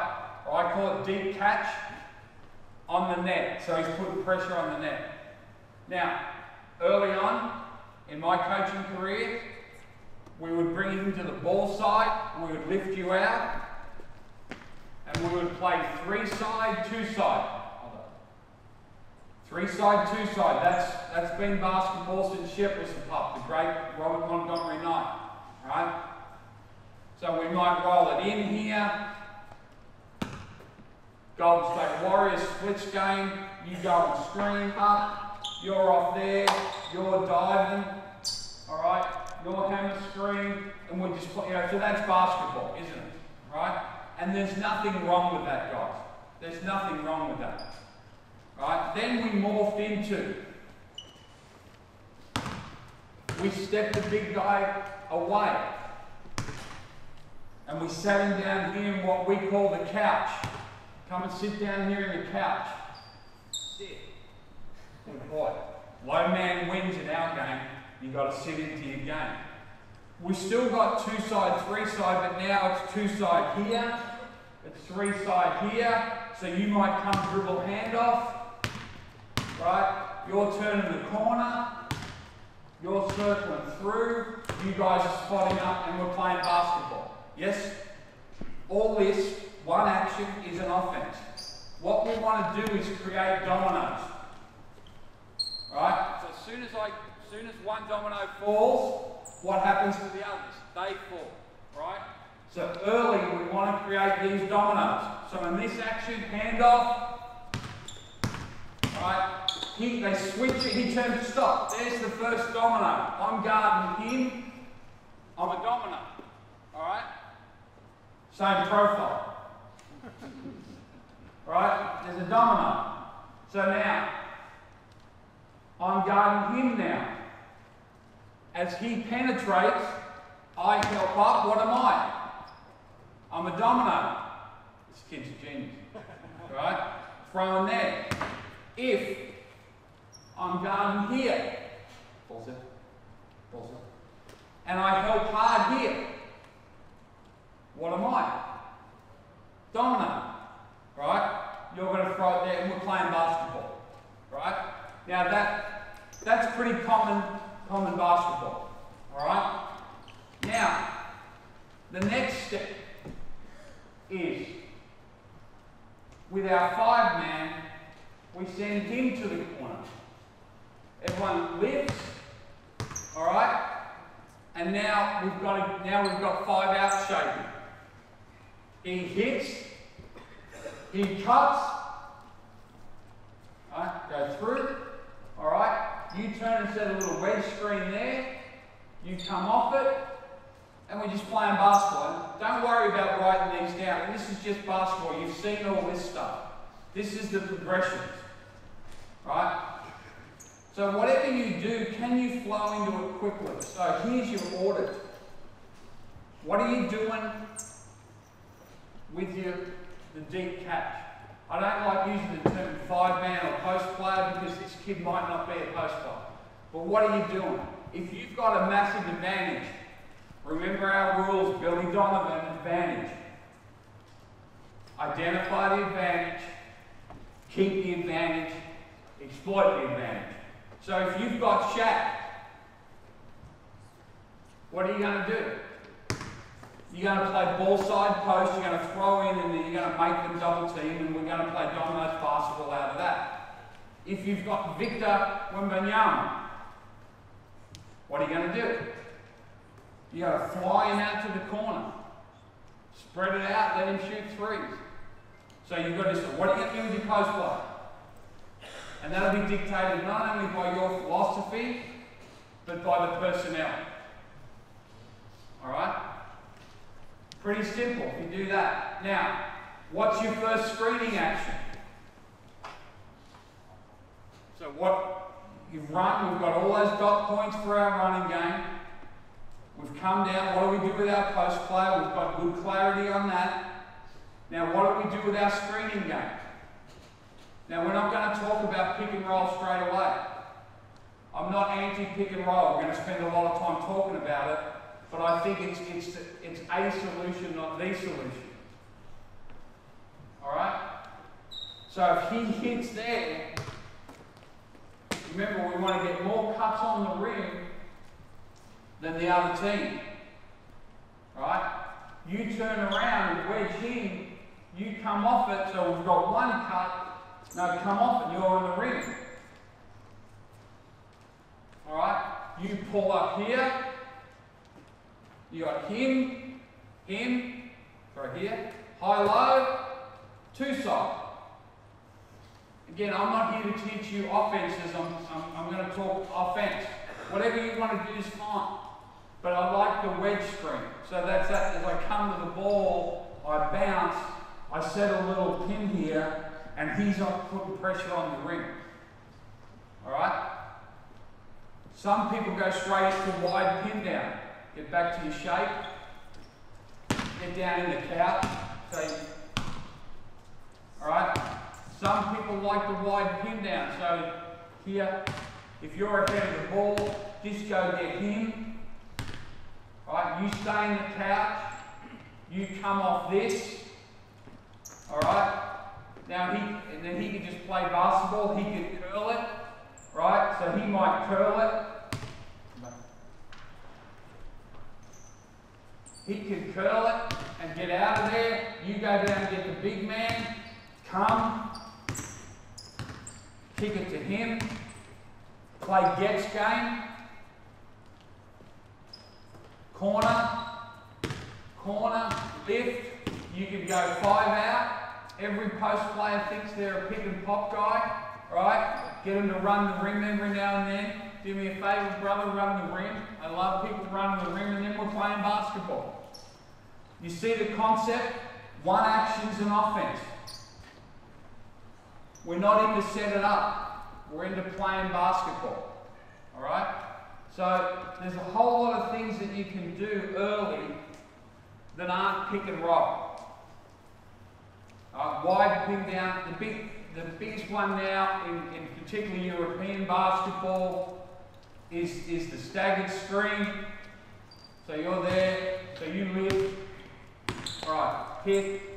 Now, we can go down. As that happens, you change sides, wheel around, just fly off the stagger. We play basketball. Alright? Now off the modern stagger, go back. Come. Alright? You curl the middle one. You come off this one. Go get it. Alright? Go hard at him. Hand off. Loosen. You loosen. You loosen. Now we play basketball. Alright? Whatever you want to do off the stacks, right, you can get done. Alright? But don't slow down to do it, and it's got to be seamless. Don't think set it up. If you listen to NBA timeouts, you know they have those, the coaches are wired. I don't know why they do that, because all we ever hear is, go, you got to play hard. Like, they don't put anything in there. But if you listen to their timeouts, it's about one action. Hey, we're playing out of staggers right now. Hey, we're playing out a pin down right now. Hey, we want to flare that first side kick. They're not saying, hey, run Pizza Hut, Bravo, Charlie, invert, 5-6, belly roll. That went out with flared pants, right? It's one action with really skilled players that make good decisions and can play at speed, all right? So give me some defense here.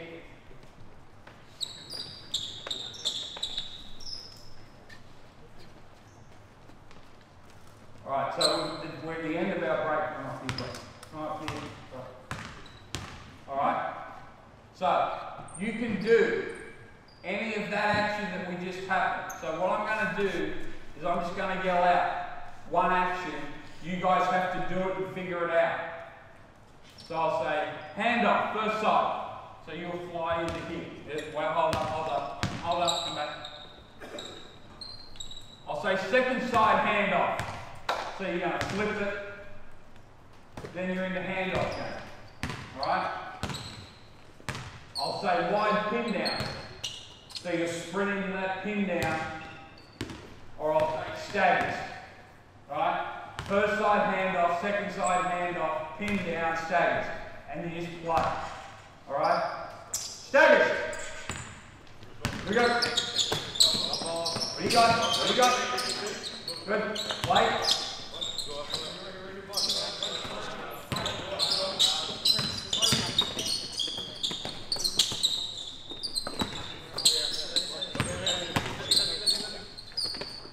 Alright, now.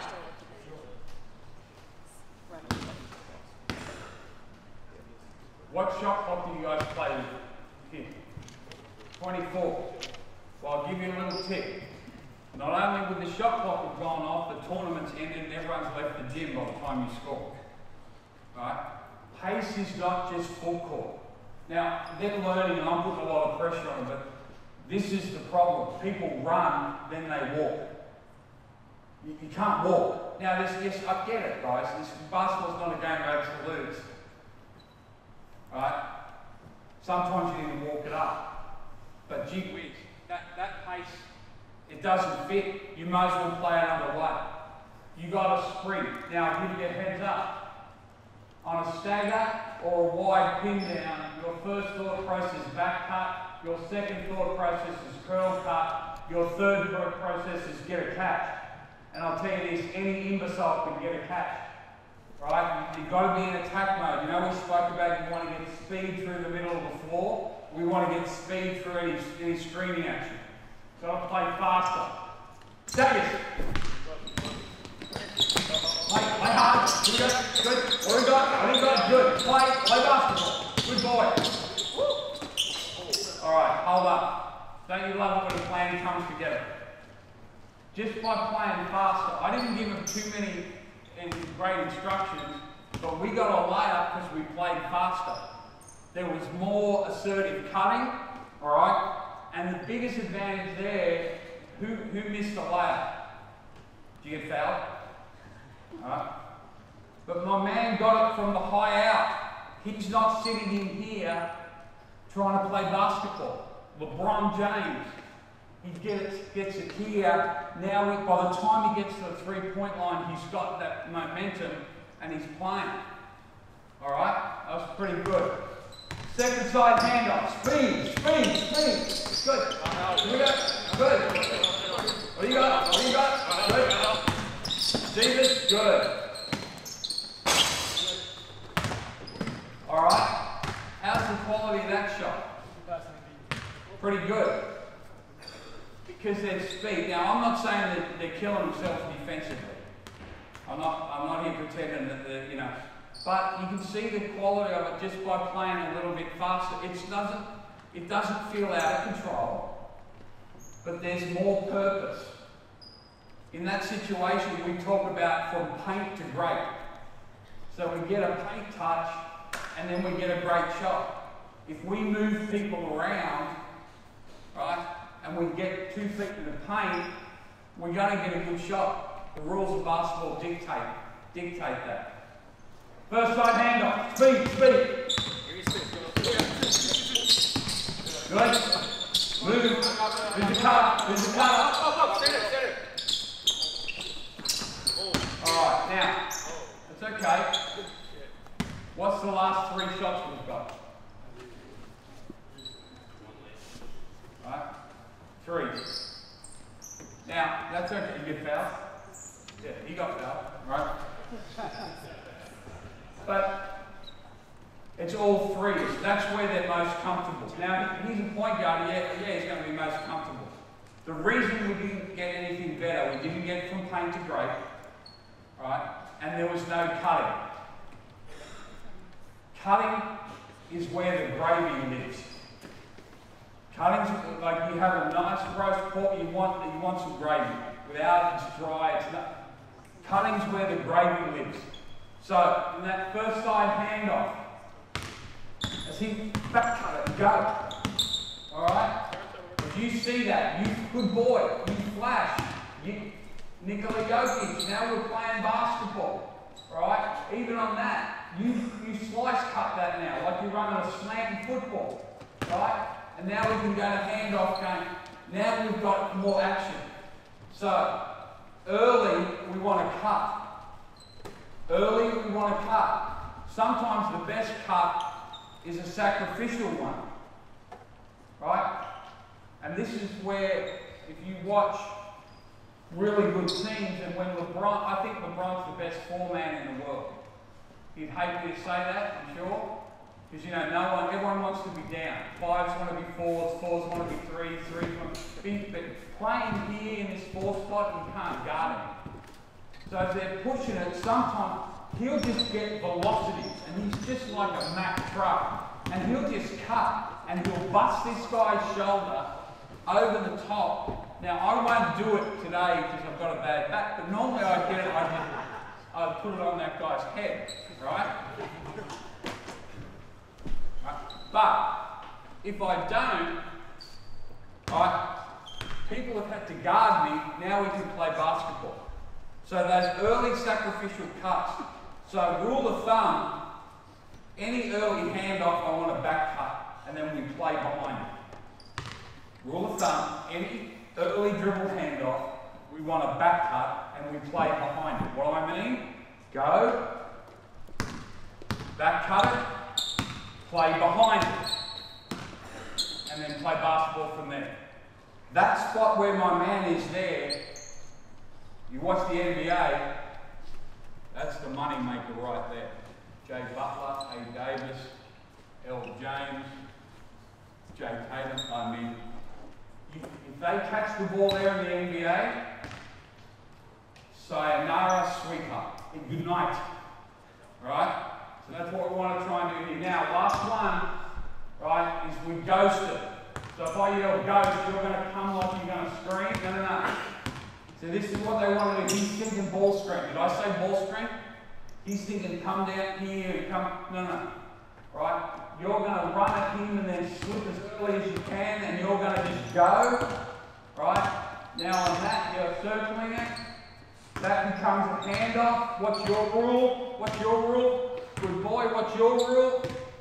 Right? And then we're playing from there. Right? So ghost, but again, ghost at speed. I think in some countries they call this action zoom. Right? Whatever you want to call it, it's no problem. I'm not very smart. I've got to call it what I call it because I can't remember anything else. Play! Ghost, hard, sprint! Good. And hand off. Good.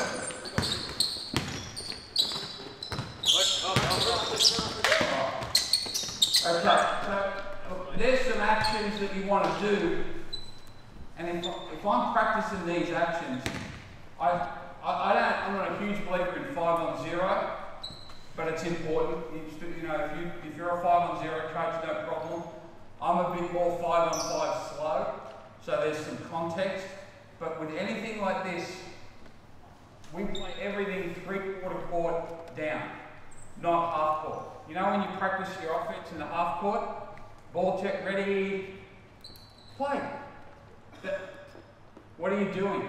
You're working against the first lot of concepts, aren't you? Everything's flowing north-south. So, if I'm doing this drill back home, I'm starting here, you're starting up, D, and I'm just doing this. Ghost. I'm just telling him, right? And then his action has an equal and opposite reaction to there, and then they've got to play. Because if I do this, and I'm doing it for the sake of the clinic, but if I say, ghost, everyone knows. But in the pressure of a game, who's the first person to know what we're doing? The point guard. So I'm just doing this. Right? Now, I'm okay with him communicating, but the most powerful communication is vision. Right? The most powerful. So I'm here, I'm a lead corner runner, I'm sitting in my game, I've got hungry hands, I see him cross the street, and I see my man flying at me, I know I've got to evacuate and go. I don't need to hear the call.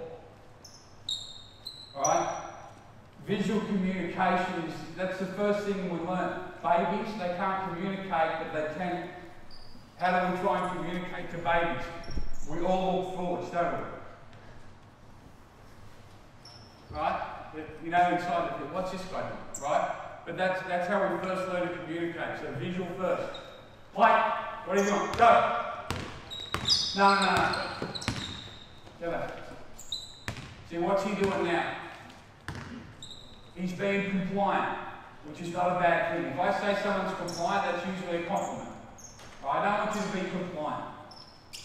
I wish people told me that when I played. I don't want you to be compliant. Let's go, right?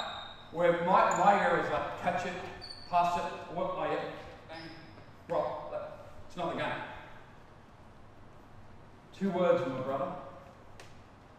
Play faster. Play faster. Go! No, go back.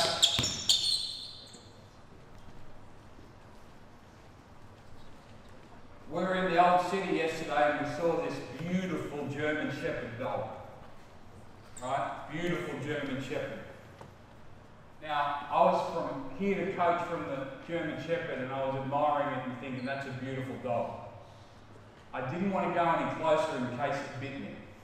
Right? Beautiful looking dog, but also a dangerous looking dog. You, my brother, has got that same German Shepherd here, and I'm about to slap it on the arse and he's going to bite your ass. Right? So what would you do if that was going to happen? Alright, you ready? Wolf, wolf. Go! Good. Here. Good. Good. Good. Good. Play, that's fine. Play. Play basketball. Good. Alright. Good shot, bad shot. Good shot. Who got it? What position got it? The 5-man. Right? That's fine, because he's not a 5-man, so we want him to shoot it. Alright? So now, pick and roll. Early pick and roll, drag screen, punch screen. Right? And how do we define drag screen? So, we're going to teach it 5-on-5 slide. If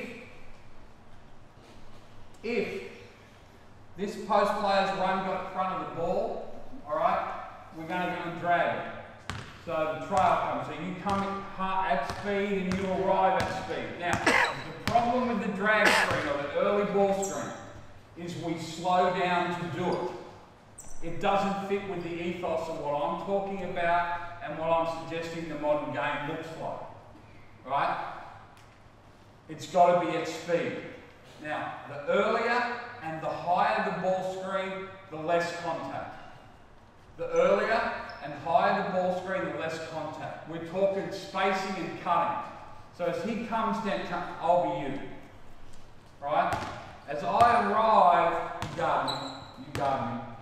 If I see him be more focused on the ball, I'm gone. And then you're playing one-on-one. And what's the rule with one-on-one? One-on-one, get it done. We play splits game if we're playing. Alright? If I'm not quite sure, I'm just going to keep going and ghost and pin down. So here, I'm not sure how they're defending it. I'm just going to run. You're still playing on my back. I'm going to come and screen him. You're lifting. And now we're playing basketball. I think the big thing in the drag screen is we worry about the screen too much. Right? I tell our kids you want to slip 2/3 of drag screens. Either slip to the rim or slip to pin down. Third one. Right? I'm going to tap and go. So I get him. I'm not worried about knocking his block off. Like when I play, my job is to straighten people's vertebrae. Call me the chiropractor. Right?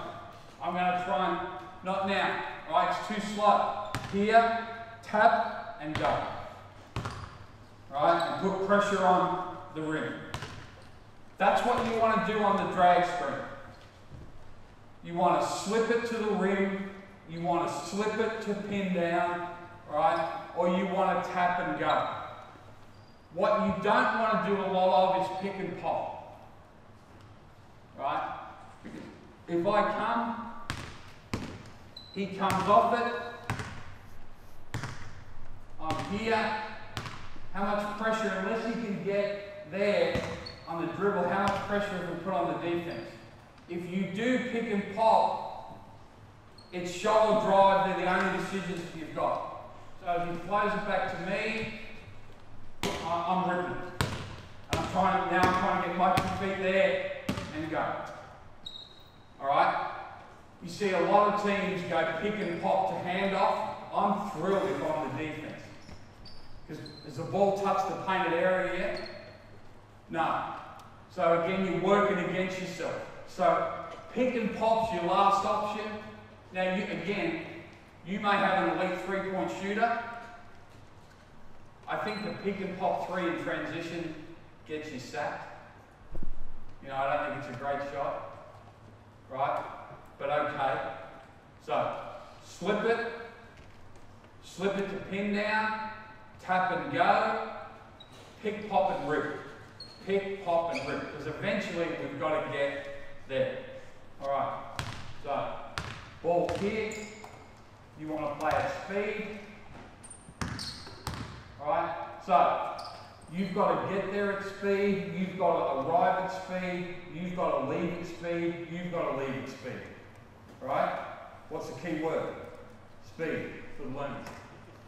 Play faster, my brother. Go!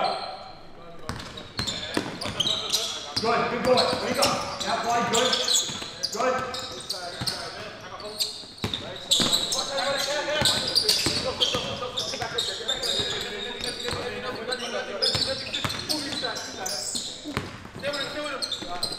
Alright, white ball. What's our praise, prompt and lead? White ball. What they do well? There was confusion created. Sorry, coach.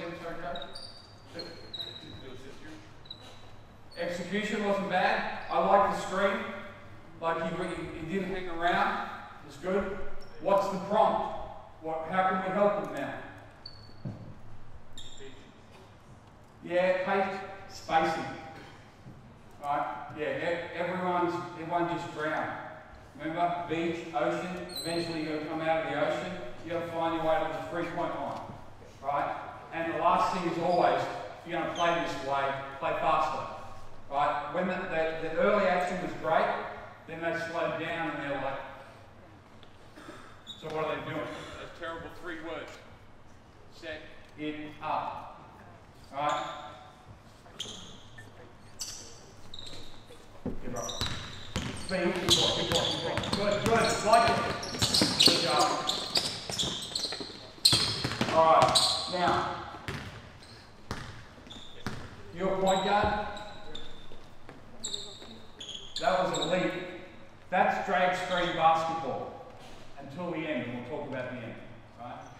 But he just wanted to create confusion and space. So the screener came, good job at speed, and he's gone, right? He's gone, and now he's playing downhill. There's no different. We want to be north-south as much as we possibly can, all right? I see it too often. This guy dribbles. He gets there and he's playing with the ball with his butt to the butt. Yeah, no, go back. I want to show you what not to do. I know you know what to do because you can play. He's playing around with it, script. Like, this went out with the former Yugoslavia in 2001. You know, Vlade Divac, you know, Dražen Petrovic. Great. But it's not that now. The game's different. Alright? So, what he did, as soon as he realizes that this screen was going to interrupt him, not interfere, not hit, not touch, not knock over, interrupt. He looked at it. As soon as he looked at it, he was gone. He's gone downhill. Now, the only thing I'd say is, what could you have done at the end of it? Yeah, jump, stop, and pass. Right? These kids are smart. They know that the answer to every question is either play faster or jump stop. They've figured that out. Play faster or jump stop. Right? Jay Rock. Play. Boy.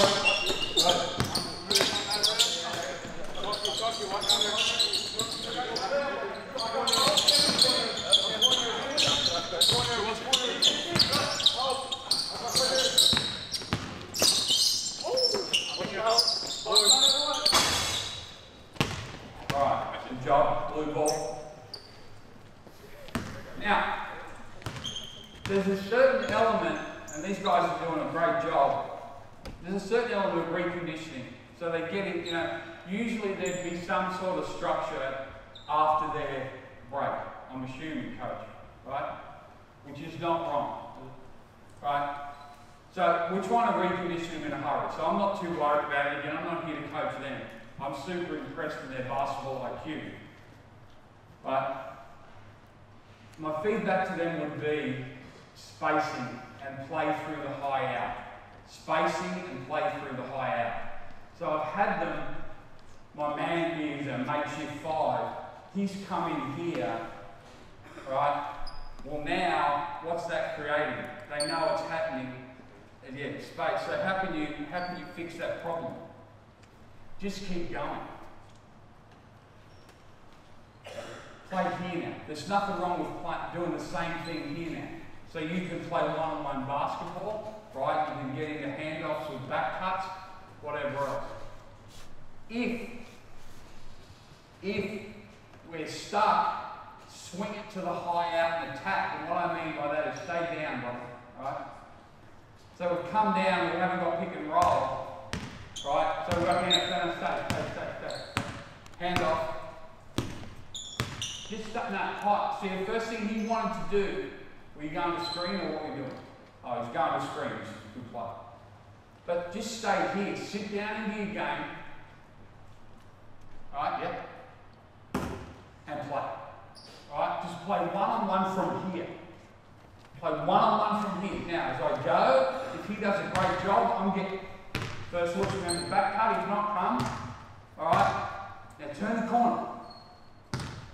So switch it on here. I'm putting pressure on the rim. Bang. We're playing from there. But some coaches call this the NBA alley or the SWAT. Get your best player Alright? Right here. If you watch Butler, when he wants a rest, he just comes down and stays here at the high out and they're playing basketball over there. Then when it swings to him, he's like a shark. He's a goddamn killing machine. He's just going through there and we're playing handoff or we're playing penetration. So same thing, let's go drags, but keep spacing. Don't be on the 3-point line. Be on the 4-point line. Play, drag it, swing. Good. Good, there you go. Who's the cut? Who's the cut?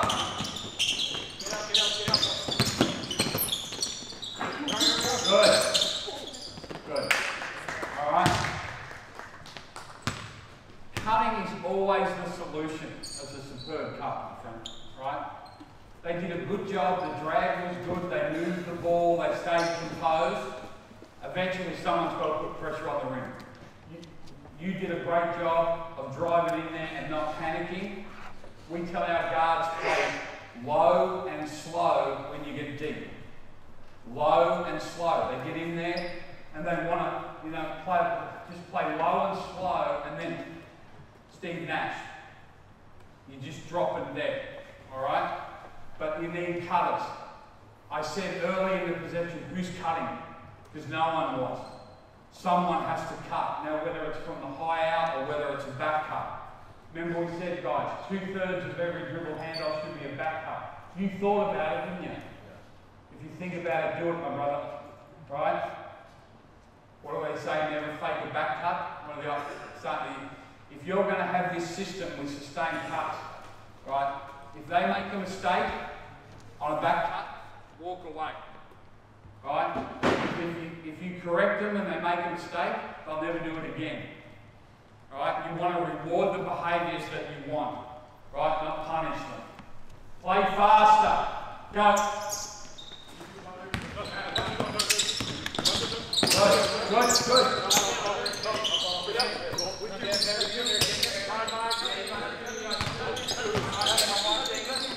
He's cutting. He's cutting. White ball. Last one. Hey guys, play basketball, but coaches love cutters. They love people to move without the ball. You want coach to love you. Go.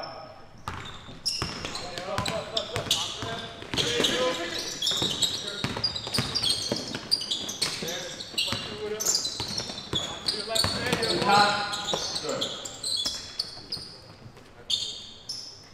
Now, firstly, it's not about me, it's about these young men. Secondly, it's about the job that coach has done and the staff. They're great learners. What was the instruction? What was the point? Be a cutter. Right? What happened? We got a layout, but what happened right next to the layout? There was an elite basket cut. You can't ask for more than that. Now, I'm here coaching you, not them. But they're figuring it out. Players are more attuned to making change on stimulus than they've ever been in any other generation. They're more attuned to making change on stimulus than any other generation that's come before. Why? Stimulus is their world. iPhone, everything that comes with it, iPad, Netflix. I said last night, my daughter's 13, never listens to a full song. Not one time in her life listens to a full song. Right? Never watches a full movie, never watches a full TV show. My son's basketball mad, never watches a full NBA game. Last night he was sending me scores of basketball, AFL, rugby league all at the same time. And I thought, how's he knowing these scores? Because he's watching all 3 games. So there's so much stimulus in their world. You've got to coach them that way. Coaching sound bites, and you don't have to lecture, you just give them one thing. But you also say, let them know what you value. Last thing I said is coaches love cutters. Bang. And we go out there. Now, the other thing, if the ball gets caught up in the backcourt, say it's whatever, So we've spoken about drag screen where the screen's coming from above. Come here, friend. Now we're going to talk about punch screens. Right? So drag is coming from above, punch is coming from below. Now, we want to make sure there's space between the circles on any punch screen. What I mean, circle there, circle here. I don't want to be here because there's no space behind me. I don't want to be here because there's no space in front of me. Right? So I want to be halfway through the circle, but you want to come and you want to align so you get it. Yeah? Here. You want to make sure that your butt crack is to the couch, right, not the sideline, and you're playing off him. You want to be this side of the split line. Right? Now, with punch screens, as you come off it, you've got to think, get to the foul line. You've got to think, get to the foul line. Right? So on that, he's attacking the foul line, that inside elbow there. You're attacking this inside elbow here, the old elbow. I don't like calling the old elbow, it was the elbow when I played, right? So we're playing from there. Now you've got to make a decision to lift once he hits that. You'll keep it going, right? You can back screen him if you want, or you can stay in the couch, whatever you want to do. Right? So a lot of coaches out of this call it stack pick and roll, or Spanish pick and roll. In Australia we call it mixed pick and roll, right? But the other thing that you can do, friend, down there, is you don't have to back screen. You can just, as he comes, you can go, you can lift, and we're playing 5 out. All right? So whatever you want to do. Are you a good shooter? Oh, you're okay? Yep. So if he's a good shooter, I'm going to allow him to set that mixed pick and roll. So step up and step out. Right? If he's not a good shooter, I'm going to make him recover. Just get to the corner. All right? Punch screens. Play. Good. Good job.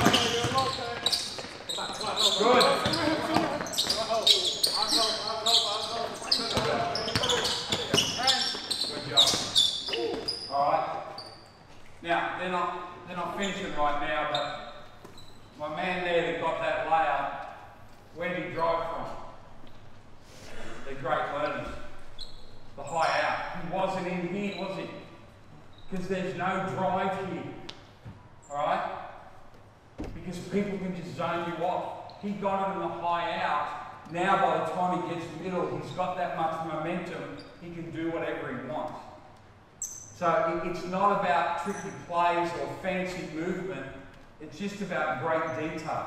Rather than drive from the three-point line, I want to drive through the three-point line from the high out or the NBA alley. The movement was good. Alright, swap it over. Swap it over. Hey, I love my man here. You see what he thought he was going to be an offense? You see his body language? That's what you want that guard to be thinking. Come here with your boy. You want them in absolute attack mode, and that's what he does. Alright, play fast.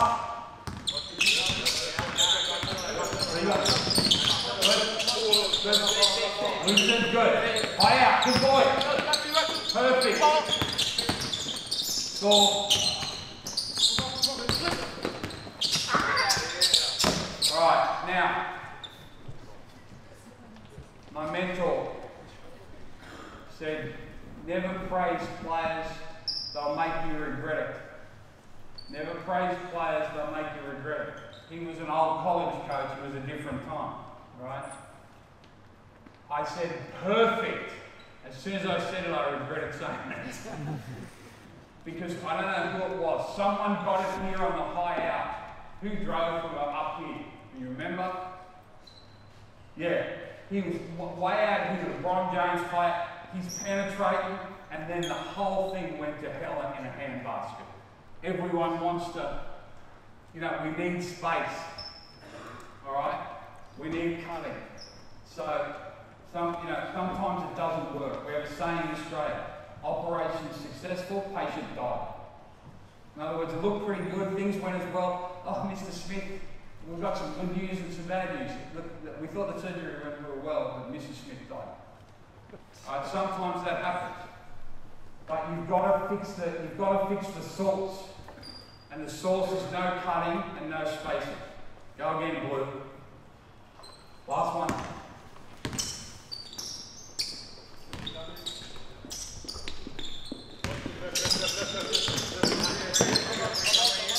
Good. Boy. He's cutting. Right idea. Hey, but can you see? Nice job. It's not ISO ball, but we're putting pressure on it. The screeners are doing a good job. My man comes to here, and he's like Jimmy Butler. He's thinking it's time to play, and it's not one-on-one against the world. But this is a great time to drive, and then the pass just didn't go right. Right, so if I'm coaching that, I'm saying heck of a job. Sometimes turnovers happen, and if you're going to play fast, they are going to happen. I'm not saying you want 25 of them, but don't punish the behaviour you want repeated. I want him at the high out. I want him making plays. I want someone cutting from when he's making plays at the high out. Now I'm going to yell at him because that didn't work out. Whose fault is it that didn't work out? Mine. I told him what to do. Right, so you've got to be mindful of how you criticise. Now, on the punch, right, next action, come, and then you're going to seek the sideline. So punch, and you come here and sit right down. Come here and sit right down. Right? Throw it back. Now, that creates a closeout if you've got a good four-man. What he wants to do is rip. Yeah, you're flying through there, you're making a decision and going from there. Alright? So if you've got an effective four-man, get him to go, seek the sideline, butt to sideline, rip. Alright? Let's see if we can get that. Go.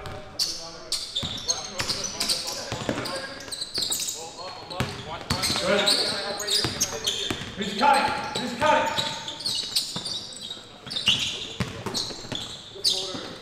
Alright, Albert, stop, freeze, freeze, freeze. Why did we get a layup? Who saw it? Where's my man? Who cut from there? Yeah, that's why we got it. That's why we got it. That's a beautiful move, right? Nice balance, whatever. But there was cutting, so there was one less person when he got in the lane. So if we wish we had video, we can show that, right? So when you do your video review, highlight the behaviours you want repeated. And people say, oh, well, we want that floater repeated. Yeah. But how did we get it? We got it through just a little cut. Usually the difference is in the nuance. Now no one except the coach, so he makes that floater, everyone in the stands saying, oh, what a guard, he's so talented and whatever else. And the coach, I'm yelling out, say, heck of a cut, your basket. You've got to celebrate the behaviours that you value and that you want repeated, and then it'll help from there. But usually, if you've got good spacing, you're playing fast, and there's cutting, right? Something good's going to happen, you're going to get a good shot. I would encourage you your next game to have your assistant or a team manager or a parent or someone chart cutting. How many times there's a genuine cut from the beach into the ocean back to the beach? In other words, from the three-point line through the rim back to the three-point line. You'll be horrified. You'll be horrified. Alright? But your players will be good at exactly what you want them to be good at. Your players will be good at exactly what you want them to be good at. So if you tell them that you value cutting, that you celebrate when they cut, that you celebrate when they attack from the high out, they'll get good at it in a big hurry. Alright? So now, last thing, I'm mindful of time and I'm mindful that you listen to a lot of me. You always got to play, even in this setting. Alright? So guys, what we're going to do here is we're going to play off a drag or a punch, whatever you want to do, white ball. Now, to finish practice, you know, we always play at the, you know, we tend to play at the end. I think we should play more often. You know, why can't we play at the start? You know, we have that practice where we warm up, we shoot, we do skill work, and then we always scrimmage at the end. Why can't we scrimmage at the start and come back to skill work? But the way this has gone, we're going to play. I don't like scrimmages. I don't like jump balls. What I mean by that is, you know, at the end of, okay, we're going to have a 5-minute scrimmage, coach throws it up. You know, they play pick up all the time. You don't need to do that. So we're going to make sure we control it and we've got it. So now, to start, you go punch or drag, or you know what you're doing. We're playing. Now, the shooter, you've got to get both feet out of bounds and then run back in. So defense, when you get a rebound, you're going to have a momentary 5-on-4 advantage. What's the rule with advantage? I know you've heard a lot of me, but who can remember?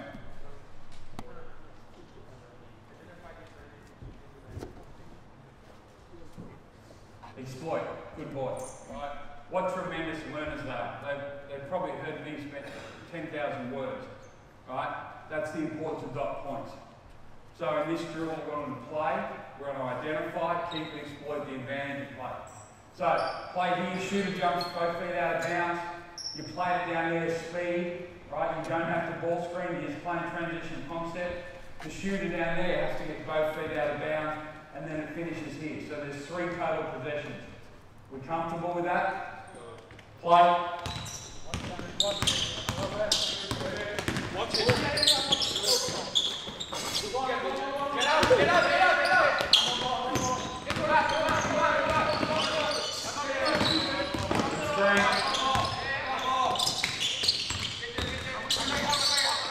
Good pivot, good boy.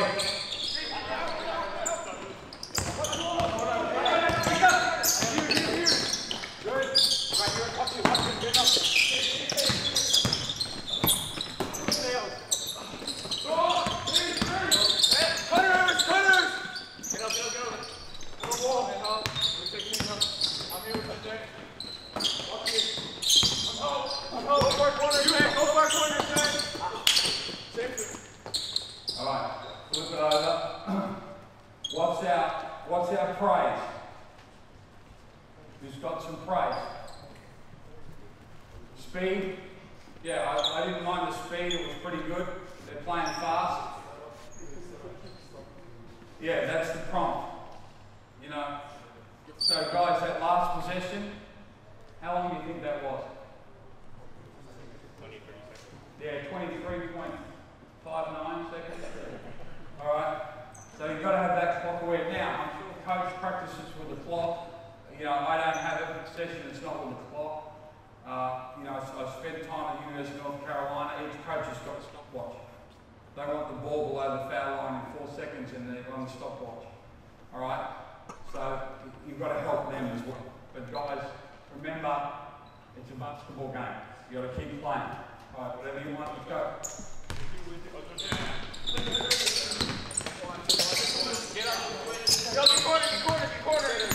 He's got it, good boy.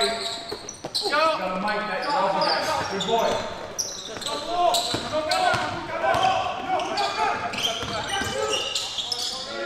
Who's cutting? Who's cutting?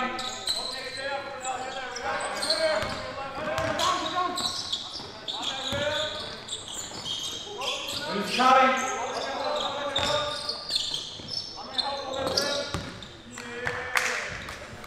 Alright, white. That's God punishing you for playing too slow. Right? Hey, really good team, well coached, well drilled, good understanding. Sometimes that's a curse. Right? Now, I'm not being disrespectful, coach. I mean everything I say. What a wonderful group of young men. You've done a tremendous job. But now they want to be compliant. Alright? Who's getting the ball to high out, playing downhill? Who's just slicing a back cut and demanding the basketball? Down that end, what do we get? got to score off a back cut. And off the back cut, they kicked it out. You hear what I said? You're obligated to make that shot. So if someone does the behaviour that we want and make a back cut, kicks it out, you better make that three or you better sit your tail down. Alright, and my man did. He made that shot. Right, ready? Blue plate, finish the hit. Good cut. Work, keep up. Get back, get back, get back. Whoa. Finish the hit. Whoa. Right, now, what sort of shot we get? Good shot or bad shot? From my man. Well, let's give him some feedback. Good shot, bad shot? Oh, that was a good shot. Was he wide open? Yes. Was he within his range? Yes. Good shot. Who saw why he got that wide open shot? Come on, guys, you've got to work with me. What did you say? Who cut? You cut? Yeah. He cut, so there's no help, so he gets a wide open pull-up. I think that's a great shot. He just needs to knock it down. Alright? So, now, again, that's where we've got to be great as coaches. We've got to see what's going on off the ball. One great saying, fans watch the ball, coaches watch the play. Fans watch the ball, coaches watch the play. Make sure you're not a fan. Make sure you're watching the play. Now, the ball's part of the play, but it's not the only thing. Alright? What do you got? You go and punch? Play.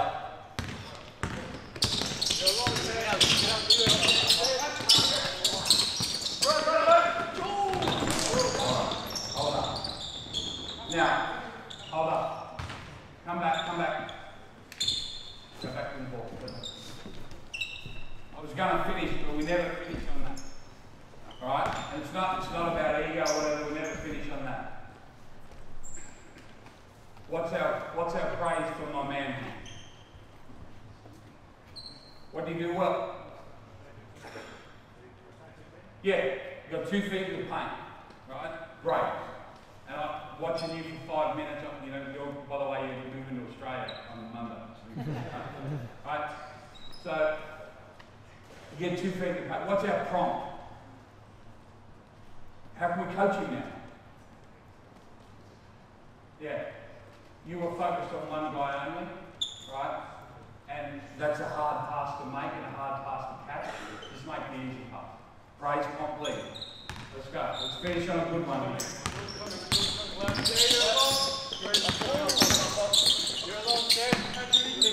Who's cutting?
The one thing now about modern basketball, it's a player's game that we get to be involved in as coaches. I think in the 2000s and early 2010s, it was a coach's game that we kindly let the players be involved with, and it was not a fun game. It was overcoached too much. So think about your offense. Think about if you can simplify to provide clarity. Simplify to provide clarity. They know after to be spending 2.5, 3 hours with them, what I value. You know that last possession, I said there was high out play and there was a cut, thing of beauty. I'm not worried too much about screening angles, you know, a whole lot of different stuff that you may prioritise, that you may value, and that's fine. Right? I just think that's a way to play. It's a fun way to play. Of course, you're going to have your sets where you walk it up, your inbounds and whatever else. But I think there's a lot of merit to playing that way. Now, probably the silliest question to ask when you've been talking non-stop for 3 hours is any questions? But I'll ask it anyway. Any questions? I'm around all day anyway, so if you'd rather do it just in a more informal setting. Yes, sir.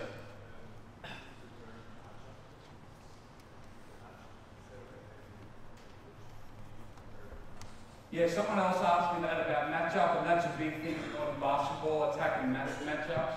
I can't remember who was I talking about? Yeah, about the blue.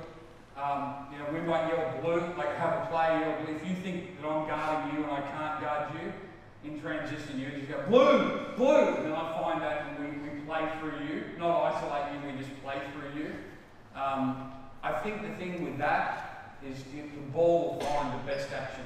The ball will find the best matchup. Because I think one of the things about matchups, coach, and it's really important, it's a great point. You know when there's a mismatch, we slow down to find the mismatch. You know, we reverse it and we slow down. It's easy to guard, right? I'd rather play fast and miss the mismatch than slow down and try and get some advantage. Unless you've got someone like Jokic or, you know, whatever. The NBA is mismatch, you know, they just screen to get mismatches and plays, you know. All right, I'm back later on in the day, but I want to again acknowledge Basketball Québec for this great event. Again, my friend Alejandro and his great support of me and inviting me back. But the most important group here this morning, what a tremendous group of young men.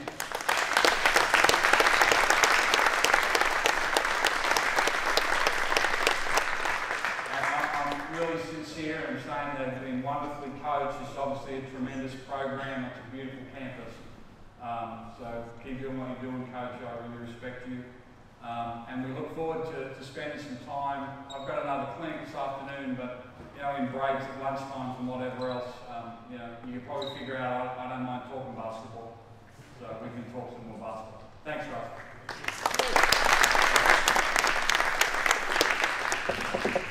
Quelques prévus, on a un lunch pour tout le monde. Le lunch, on va se déplacer, on monte dans le corridor, on va de l'autre côté.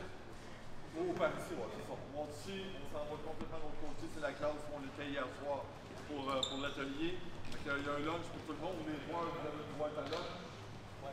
Et là, il est 11h46, on va reprendre à 1h juste. On mange ici, on dîne ici, fait qu'on va avoir le temps de socialiser un peu, jaser un peu. À 1h, on va s'assurer d'être venu dans le gym. Cet après-midi, on a quand même beaucoup de matériel à couvrir, 2 bons speakers, on va jusqu'à 6h, on va pas faire. Fait que, on va se déplacer pour le dîner.